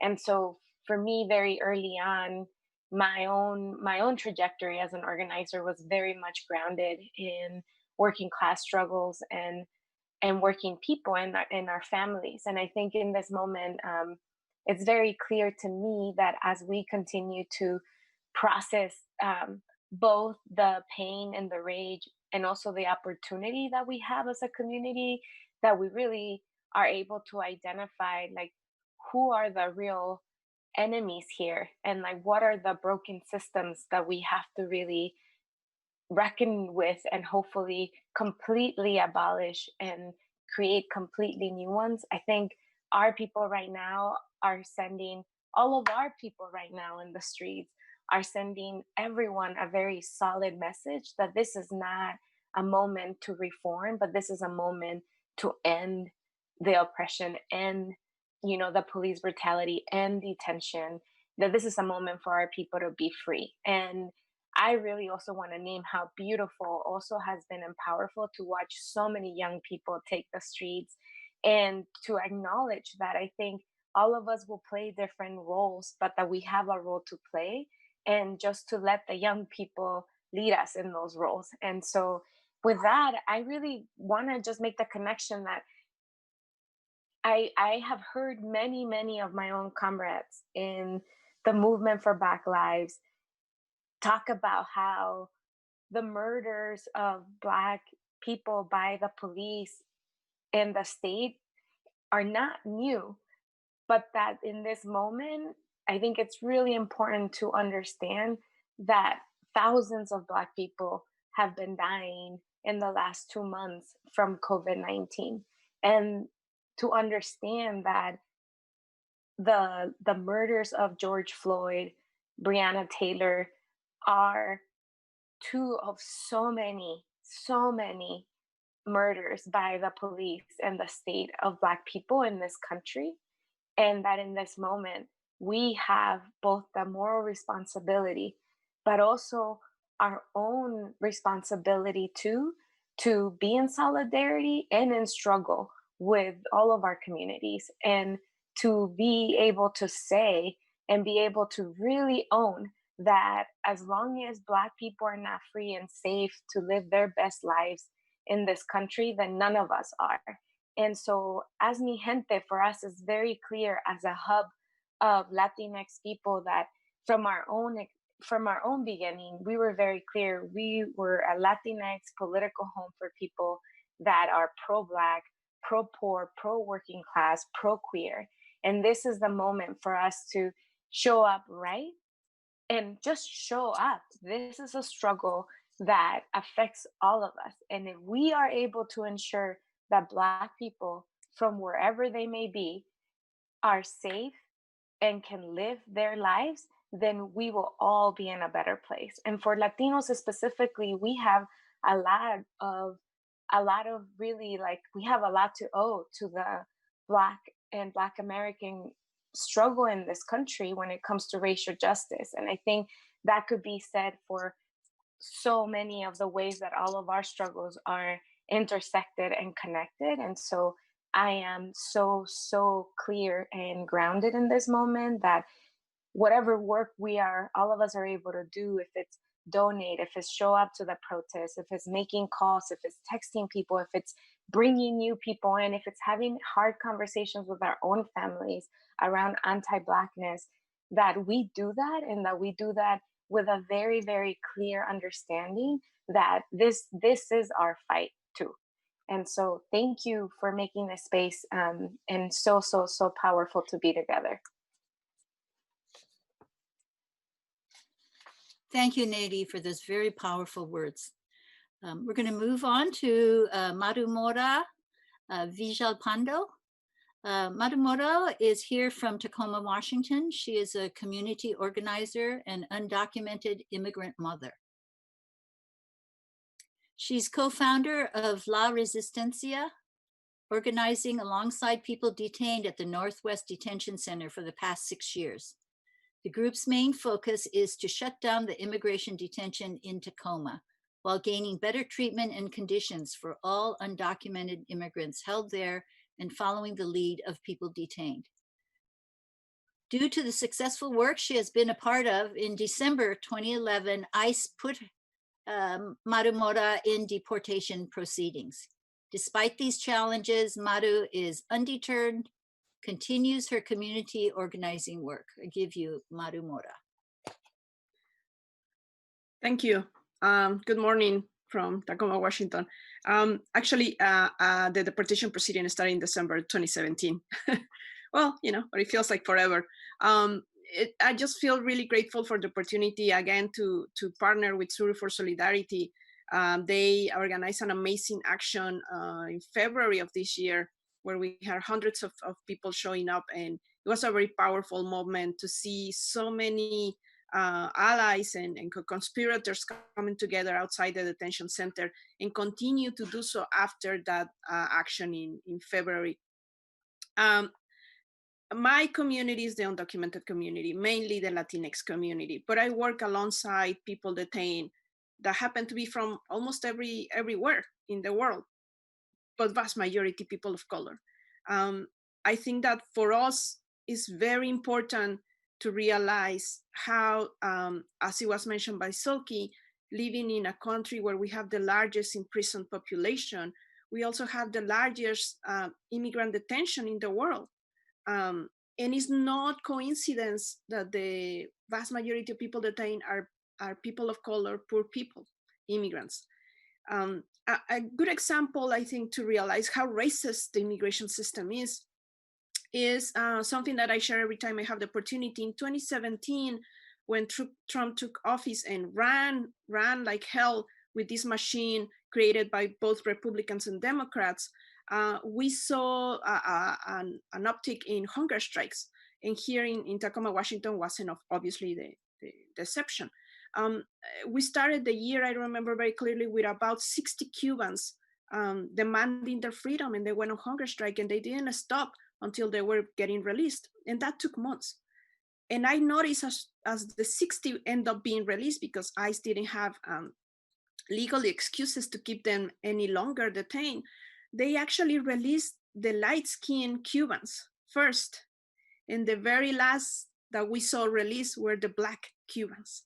And this was not because the legal cases were different. It was clear racism. People in detention tell us again and again, if you don't speak English, if you're darker skin, you get treated the worst here in detention. So for us, it's important to connect both how the criminal and the immigration system work together, how the police and immigration act the same way. They're one and the same. And they're also the treatment of the people in detention, the people that are in cages, to be clearly also racist. And now under COVID-19, we saw this also huge number of hunger strikes that we have never seen before at a national level, calling for the immediate release because people are dying. People were already not safe under ICE custody, but now we're looking at a horrible fear that people are facing. Our undocumented community in the outside is also facing terrible consequences because of COVID-19, but we're talking about, again, Black immigrants. We're talking about Black people that might be forgotten by many. And so for us, it's very important to see the connections, yes, both how these systems operate against us, but also how we replicate those systems, how we protect those systems, and how we police each other. Thinking that we're going to be accepted in the future somehow by the people in power, by the white dominant culture. And so that's part of our work too, both as undocumented communities and both detained communities. I personally have called my own undocumented community to really think about whether we want to ask for citizenship.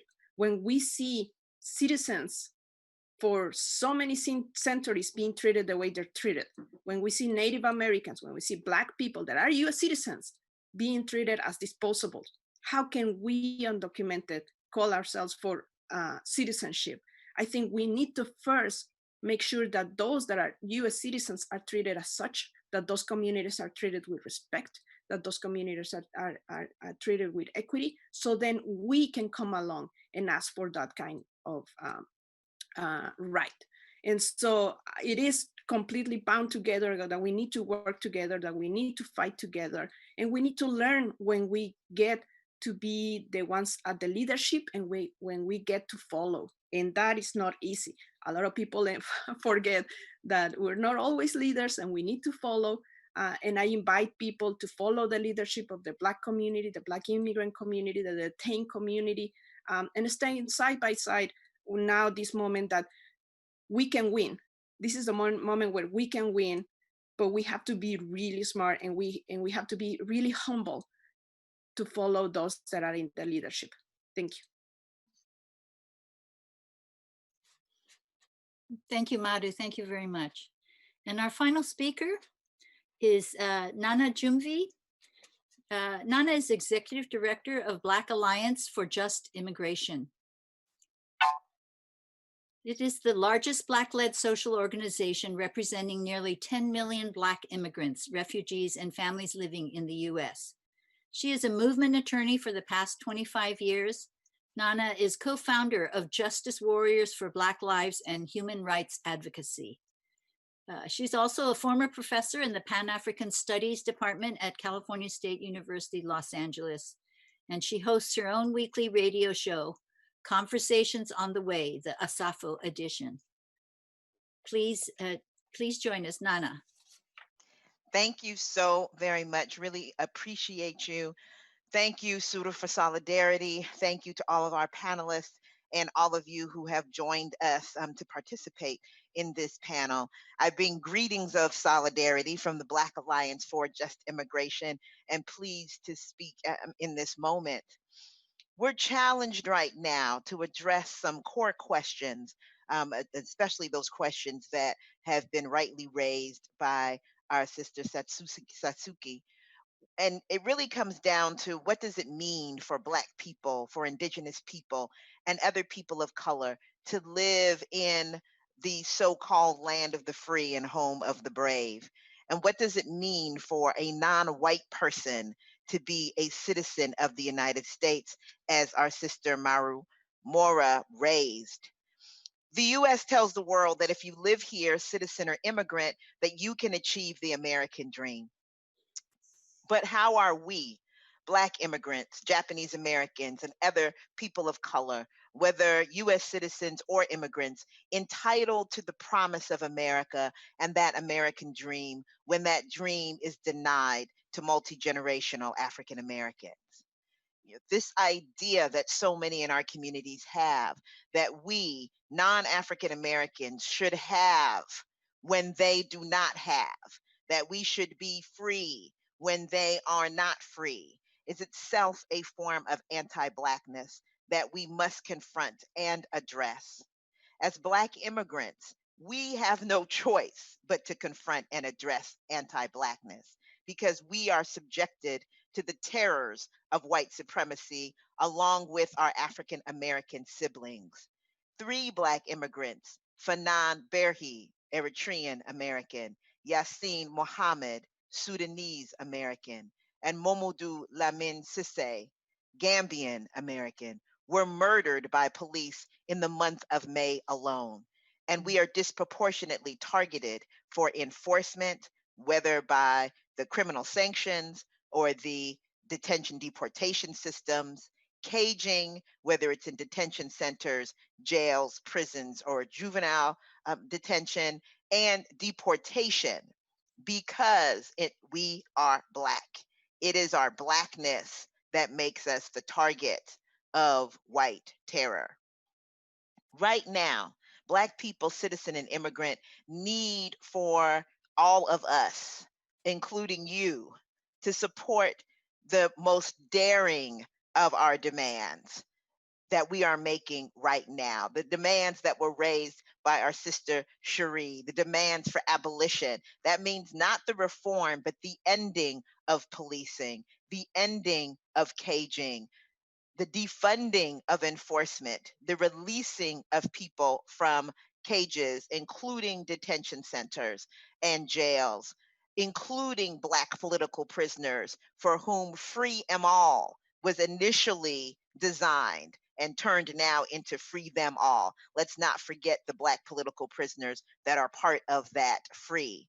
And by investing in Black communities in the ways, again, that our Reverend Sheri and Black Lives Matter and the Movement for Black Lives, which includes Baji, have outlined for the world, as well as supporting Black-led organizations and formations such as Baji. You can reach us at baji.org. You can follow us at Baji Tweet and Insta Baji. And I want to make a special plea for the Black Immigrant Collective in Minneapolis, who did everything that needed to be done to support that work right there at the epicenter. And you can donate to them at paypal.me Black immigrants, paypal.me Black immigrants.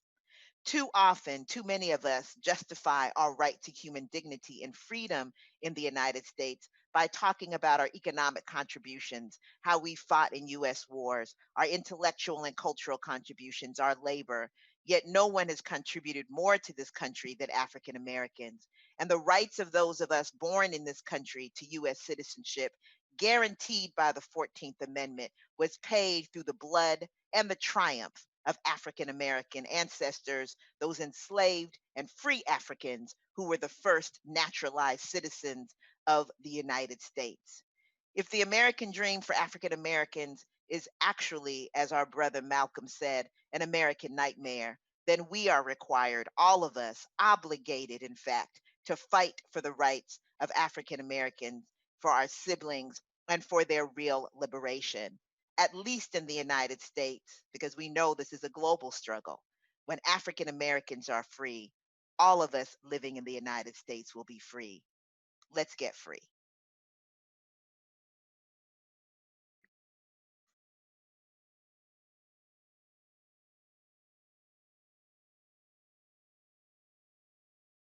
Thank you so much, Nana. You know, I'm just struck. We have to wrap up now because we have used up our time. But I just want to say that most of us are getting our news information about what's happening in the world by a real news and fake news. But there's nothing more compelling than hearing from people who are on the front line and hearing the facts and the experience and the truths from all of you 6 women who have taken time away from your communities to be with us. I want to say thank you. And to the audience, I want to urge you to take some of the light from each of these women and bring it into your own heart and your own energy and work together so we can make a change. Thank you all. Thank you so much for being here today.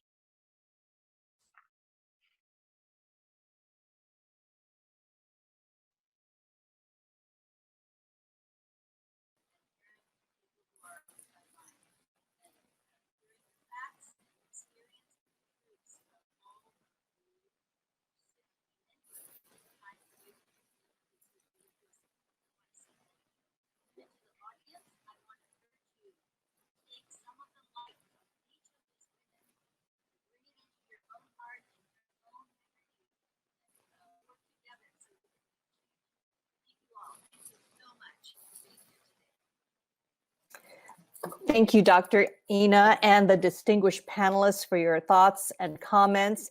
I came in, frankly, this morning a little depressed, but I feel very energized now. Thank you. Thank you so much for your comments. Tsuru for Solidarity was formed as a way for members of the Nikkei community to take meaningful action in the face of family separation and unethical confinement happening all around us. Here now are Nikkei community members with their thoughts. They are from Densho, the Japanese American Citizens League, and the Tsuru for Solidarity Steering Committee. We start with Emily Akpan from the Central New York Health Access Task Force. Emily.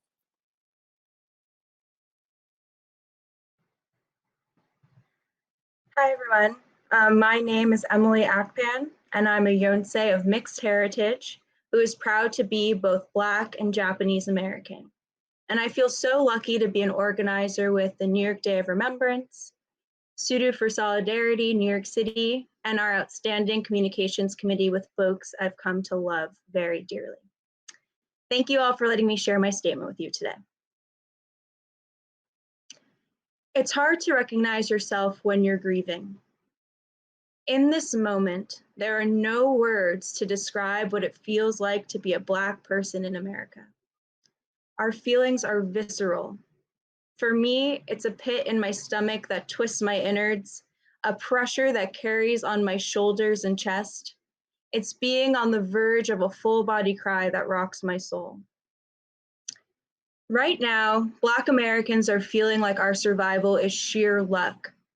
Returning home safely after protesting, running, driving, to wake up the next morning unharmed is luck. During a pandemic in which Black and Brown people are dying at twice the rate of any other community, we are risking our lives for justice, and we demand to be worth more than Black squares and quick solutions. We are fighting for worth that meets our deepest imagination. Beyond body cams and indictments, we deserve justice and we deserve to be healed. In no way will fighting for a system that devalues our lives be easy. As Black Americans, we know that being in the presence of the police is a risk. To address anti-Blackness in the workplace is a risk. To say that we matter is a risk. So my question is, what is the Nikkei community willing to risk, going to risk for Black liberation and for our collective liberation? Thank you.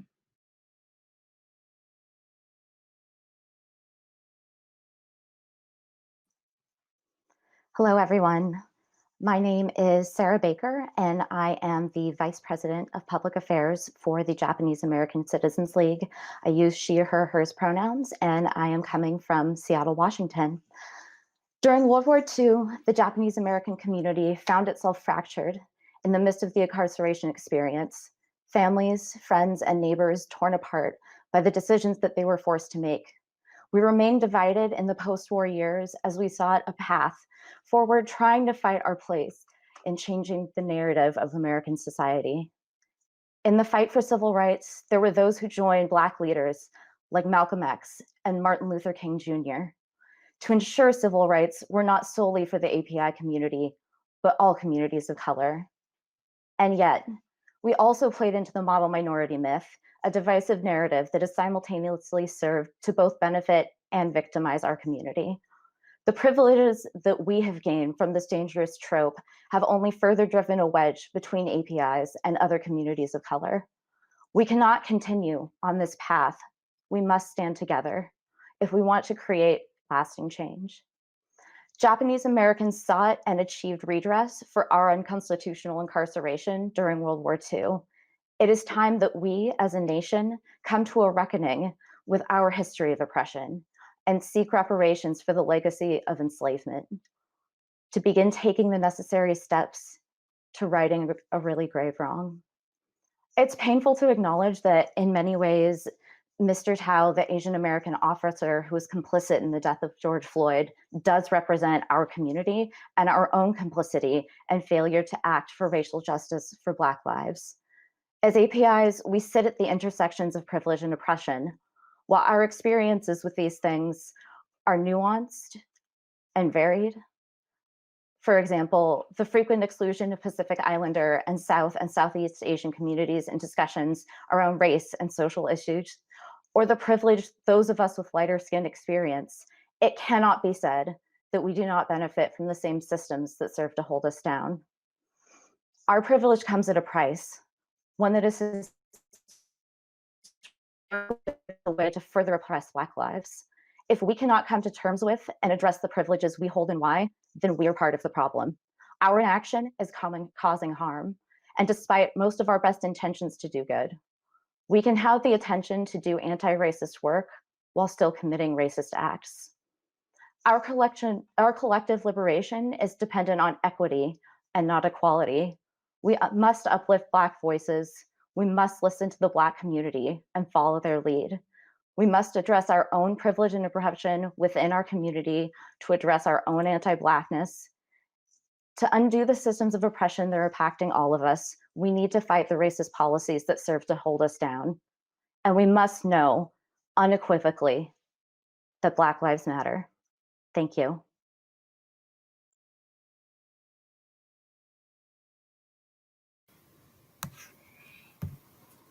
Hi, everyone. My name is Nina Wallace. I'm the communications coordinator at Densho, and I'm also a Yonsei member of the Seattle chapter of Tsuru for Solidarity.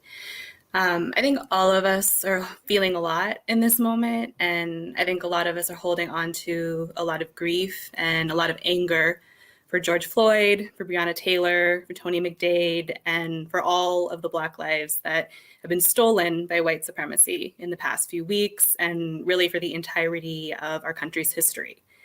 I think it's important that we mourn them and we demand justice in their name. But what this moment has made crystal clear, if it was not already, is that grief and anger alone are not enough. This is a moment when we as Nikkei and as Asian Americans must really truly and meaningfully commit to dismantling anti-Blackness in our communities, in our families, our institutions, and in ourselves. Not because the anti-Black violence that killed Tamir Rice and Trayvon Martin is inextricably linked to the anti-Asian violence being directed at our communities during this pandemic, which it is, and not because our elders also faced incarceration and state violence, which they did, but because it is the right thing to do. Throughout our history and through this current moment, we have been both victims and accomplices of state violence. If we hope to end that violence, we have to engage with that complexity and leverage the privileges we have, even as we continue to name the systems that harm us too. This means having difficult conversations with our elders, our youth, and our peers. This means decentering the voices and feelings of non-Black Asians and following the leadership of Black people. This means disinvesting, literally, financially, from prisons and policing, and redirecting our labor and our material resources toward building compassionate systems of community care. At Densho, we borrow our name from a Japanese word that means to leave a legacy. And today we have a choice of what legacy we leave behind and what kind of ancestors we will be.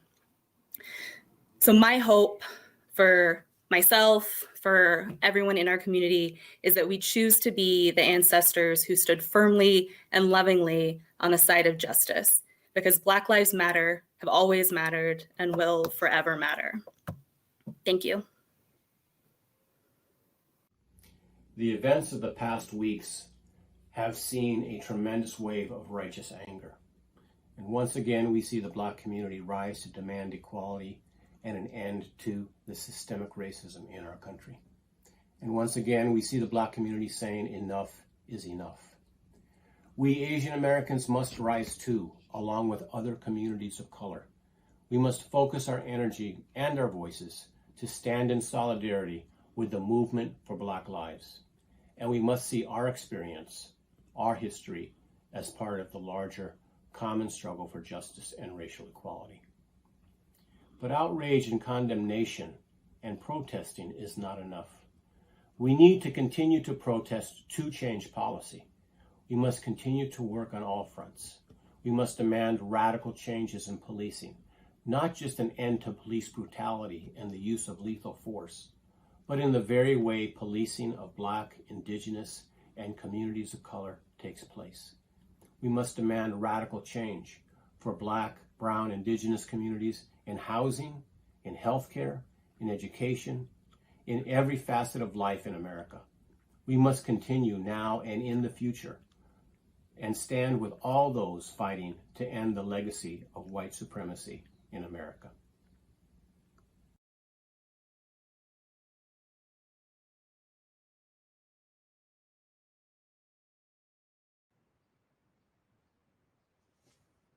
Hi, everyone. My name is Carl Takei. I use he, him pronouns, and I'm a Yonsei who grew up in Sacramento, and I now live in Brooklyn.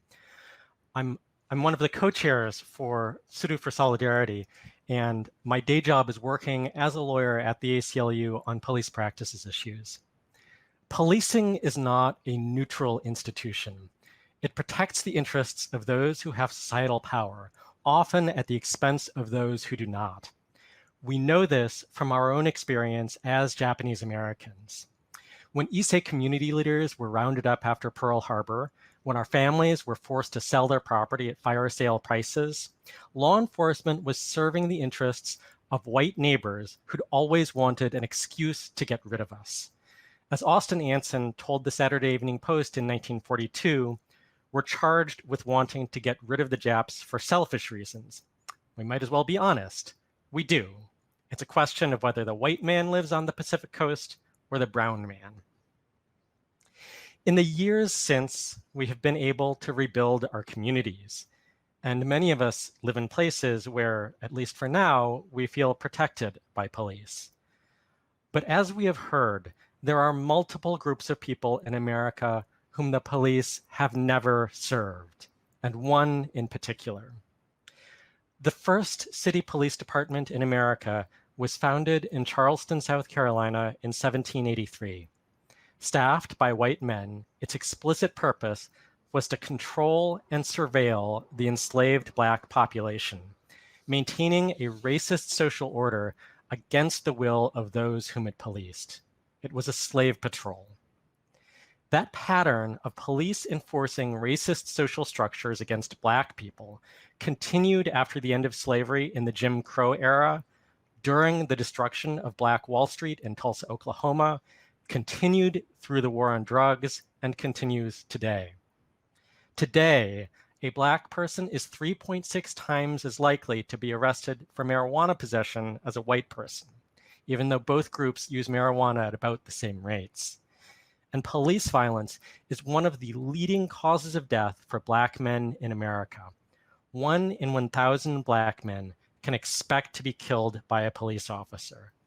And as we have heard, Indigenous people also face extraordinary rates of police brutality, as do Latinx people. This is why people in the streets are demanding change. And the lesson of recent years is that new training and policies simply aren't enough. 4 years ago, the Minneapolis Police Department received a federal grant as part of a multi-million-dollar program to enhance procedural justice, reduce implicit bias, and foster reconciliation between law enforcement and communities of color. Yet last month, none of those training efforts stopped Officer Derek Chauvin from brutally and casually killing George Floyd.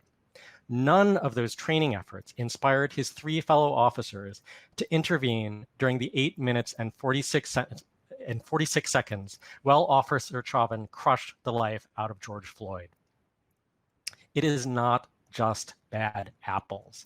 The whole tree is rotten. Meanwhile, Black, Brown, and Indigenous communities in America have suffered from decades of underinvestment in education, jobs, healthcare, and other structures that foster safety and stability, the kind of safety and stability that enables wealthier, whiter communities to go through life without daily, routine police intervention. This is why so many grassroots activists, including the amazing women that we heard from earlier, are calling for divestment from police and reinvestment in communities. Here in New York, for example, the police department has a $6 billion budget. $6 billion. Think about what kinds of innovative programs could be funded if even a portion of that money were reinvested. Meanwhile, the forces of reaction are lining up against change. President Trump has tear-gassed peaceful protesters for a photo op, called for governors to dominate protesters, and threatened to call out the military against the American people. On the streets of Washington, D.C., CBP and ICE agents, federal prison guards, and police are all guarding the White House in a perhaps accidentally symbolic illustration of the forces that are seeking to end so many Black, Brown, and Indigenous struggles for liberation. As Japanese Americans living in this historical moment, we have a choice. We can stand quietly on the sidelines, as so many other communities did when we were targeted during World War II. Or we can join in solidarity with these Black-led calls for action, particularly divestment, reinvestment, and reparations. This is a critical moment when deep systemic change is possible. Each of us must consider our responsibility and role and work to build a new way forward. Together, we can rise and build a more just and equitable society.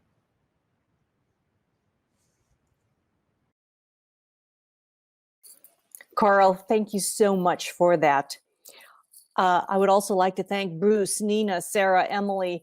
Hearing from our young leaders is truly inspiring. Thank you so much for being here today.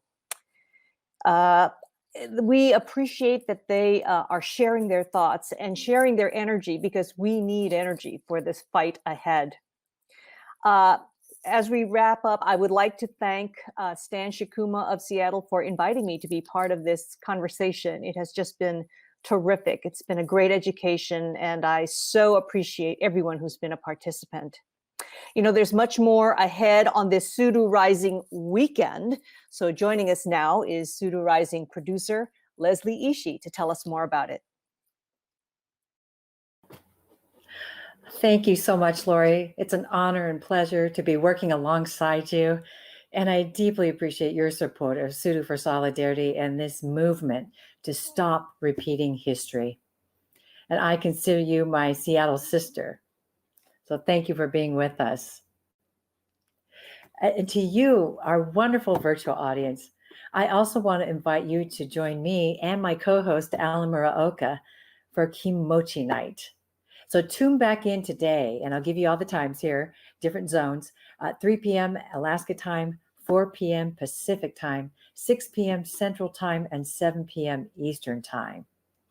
And we have a wonderful lineup for you. And just to name a few, Tai Defoe, who you saw with the land acknowledgement, such a beautiful acknowledgement, and a dear treasure in our Japanese American community, Janice Midi Kitani, And Devora Major, another superstar of poetry and writing out of the Bay Area, San Francisco. And our well-known, very popular Kishi Bashi. And you'll hear the Quetzal family trio more than once this evening or afternoon, depending on your time zone. And another wonderful treasure from the Japanese community, Nobuko Miyamoto, has a special treat that will close our evening.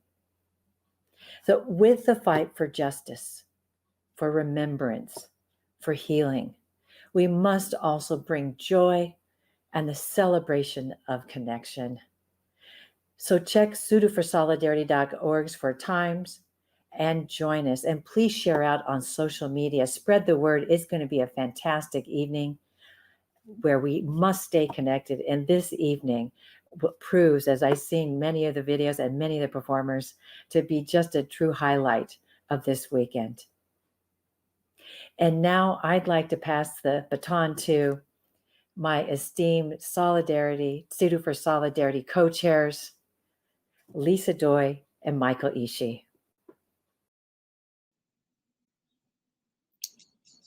Hi, Leslie. Thank you so much for doing that and for giving us a great preview of what Kimochi Night has in store. Between now and Kimochi Night, we also have one other opportunity for you all to connect with us.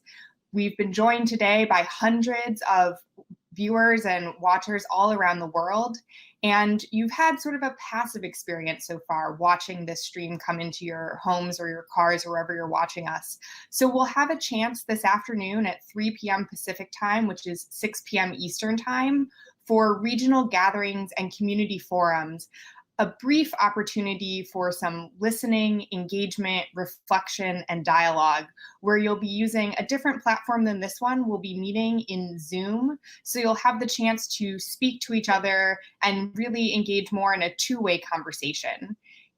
If you have questions about those, or if you don't have your information about how you join, please send us an email to sudoforsolidarity@gmail.com, and we'll help connect you to what's next.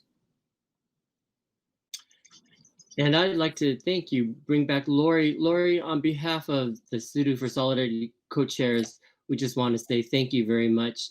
You know, I grew up in Seattle, and where Lori has anchored and been a community activist and ground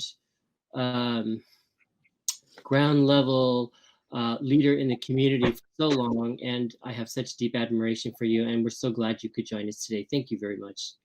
You are so welcome. Thank you for having me. It's been great. And also on behalf of Tsuru for Solidarity, we just want to say thank you again to the healers and spiritual leaders who led our opening this morning, to Senator Hirono for her keynote speech, and to the amazing women who took time in a moment where their efforts and minds and energies are needed at the front line in a very crucial, and yet they took time to be here with us today. I think for me, the takeaway from today is it's a humbling moment to learn and listen, to try to understand what is being called upon me to transform within myself. Because if I can't transform myself, then how am I going to understand my role and my responsibility in the moment that is calling out to us right now, led by Black Lives? We look forward to more with you this weekend. We want to thank everyone who signed in and joined us for this conversation today. And in the weeks and months and period to come, Tsuru for Solidarity is just recognizing that this is the opening of a conversation. There is much more work and dialogue and transformation for us as a community to do, so that we can actually be true allies and stand in solidarity. Thank you everyone for being with us, and we'll see you at the next live stream broadcast. Bye-bye now.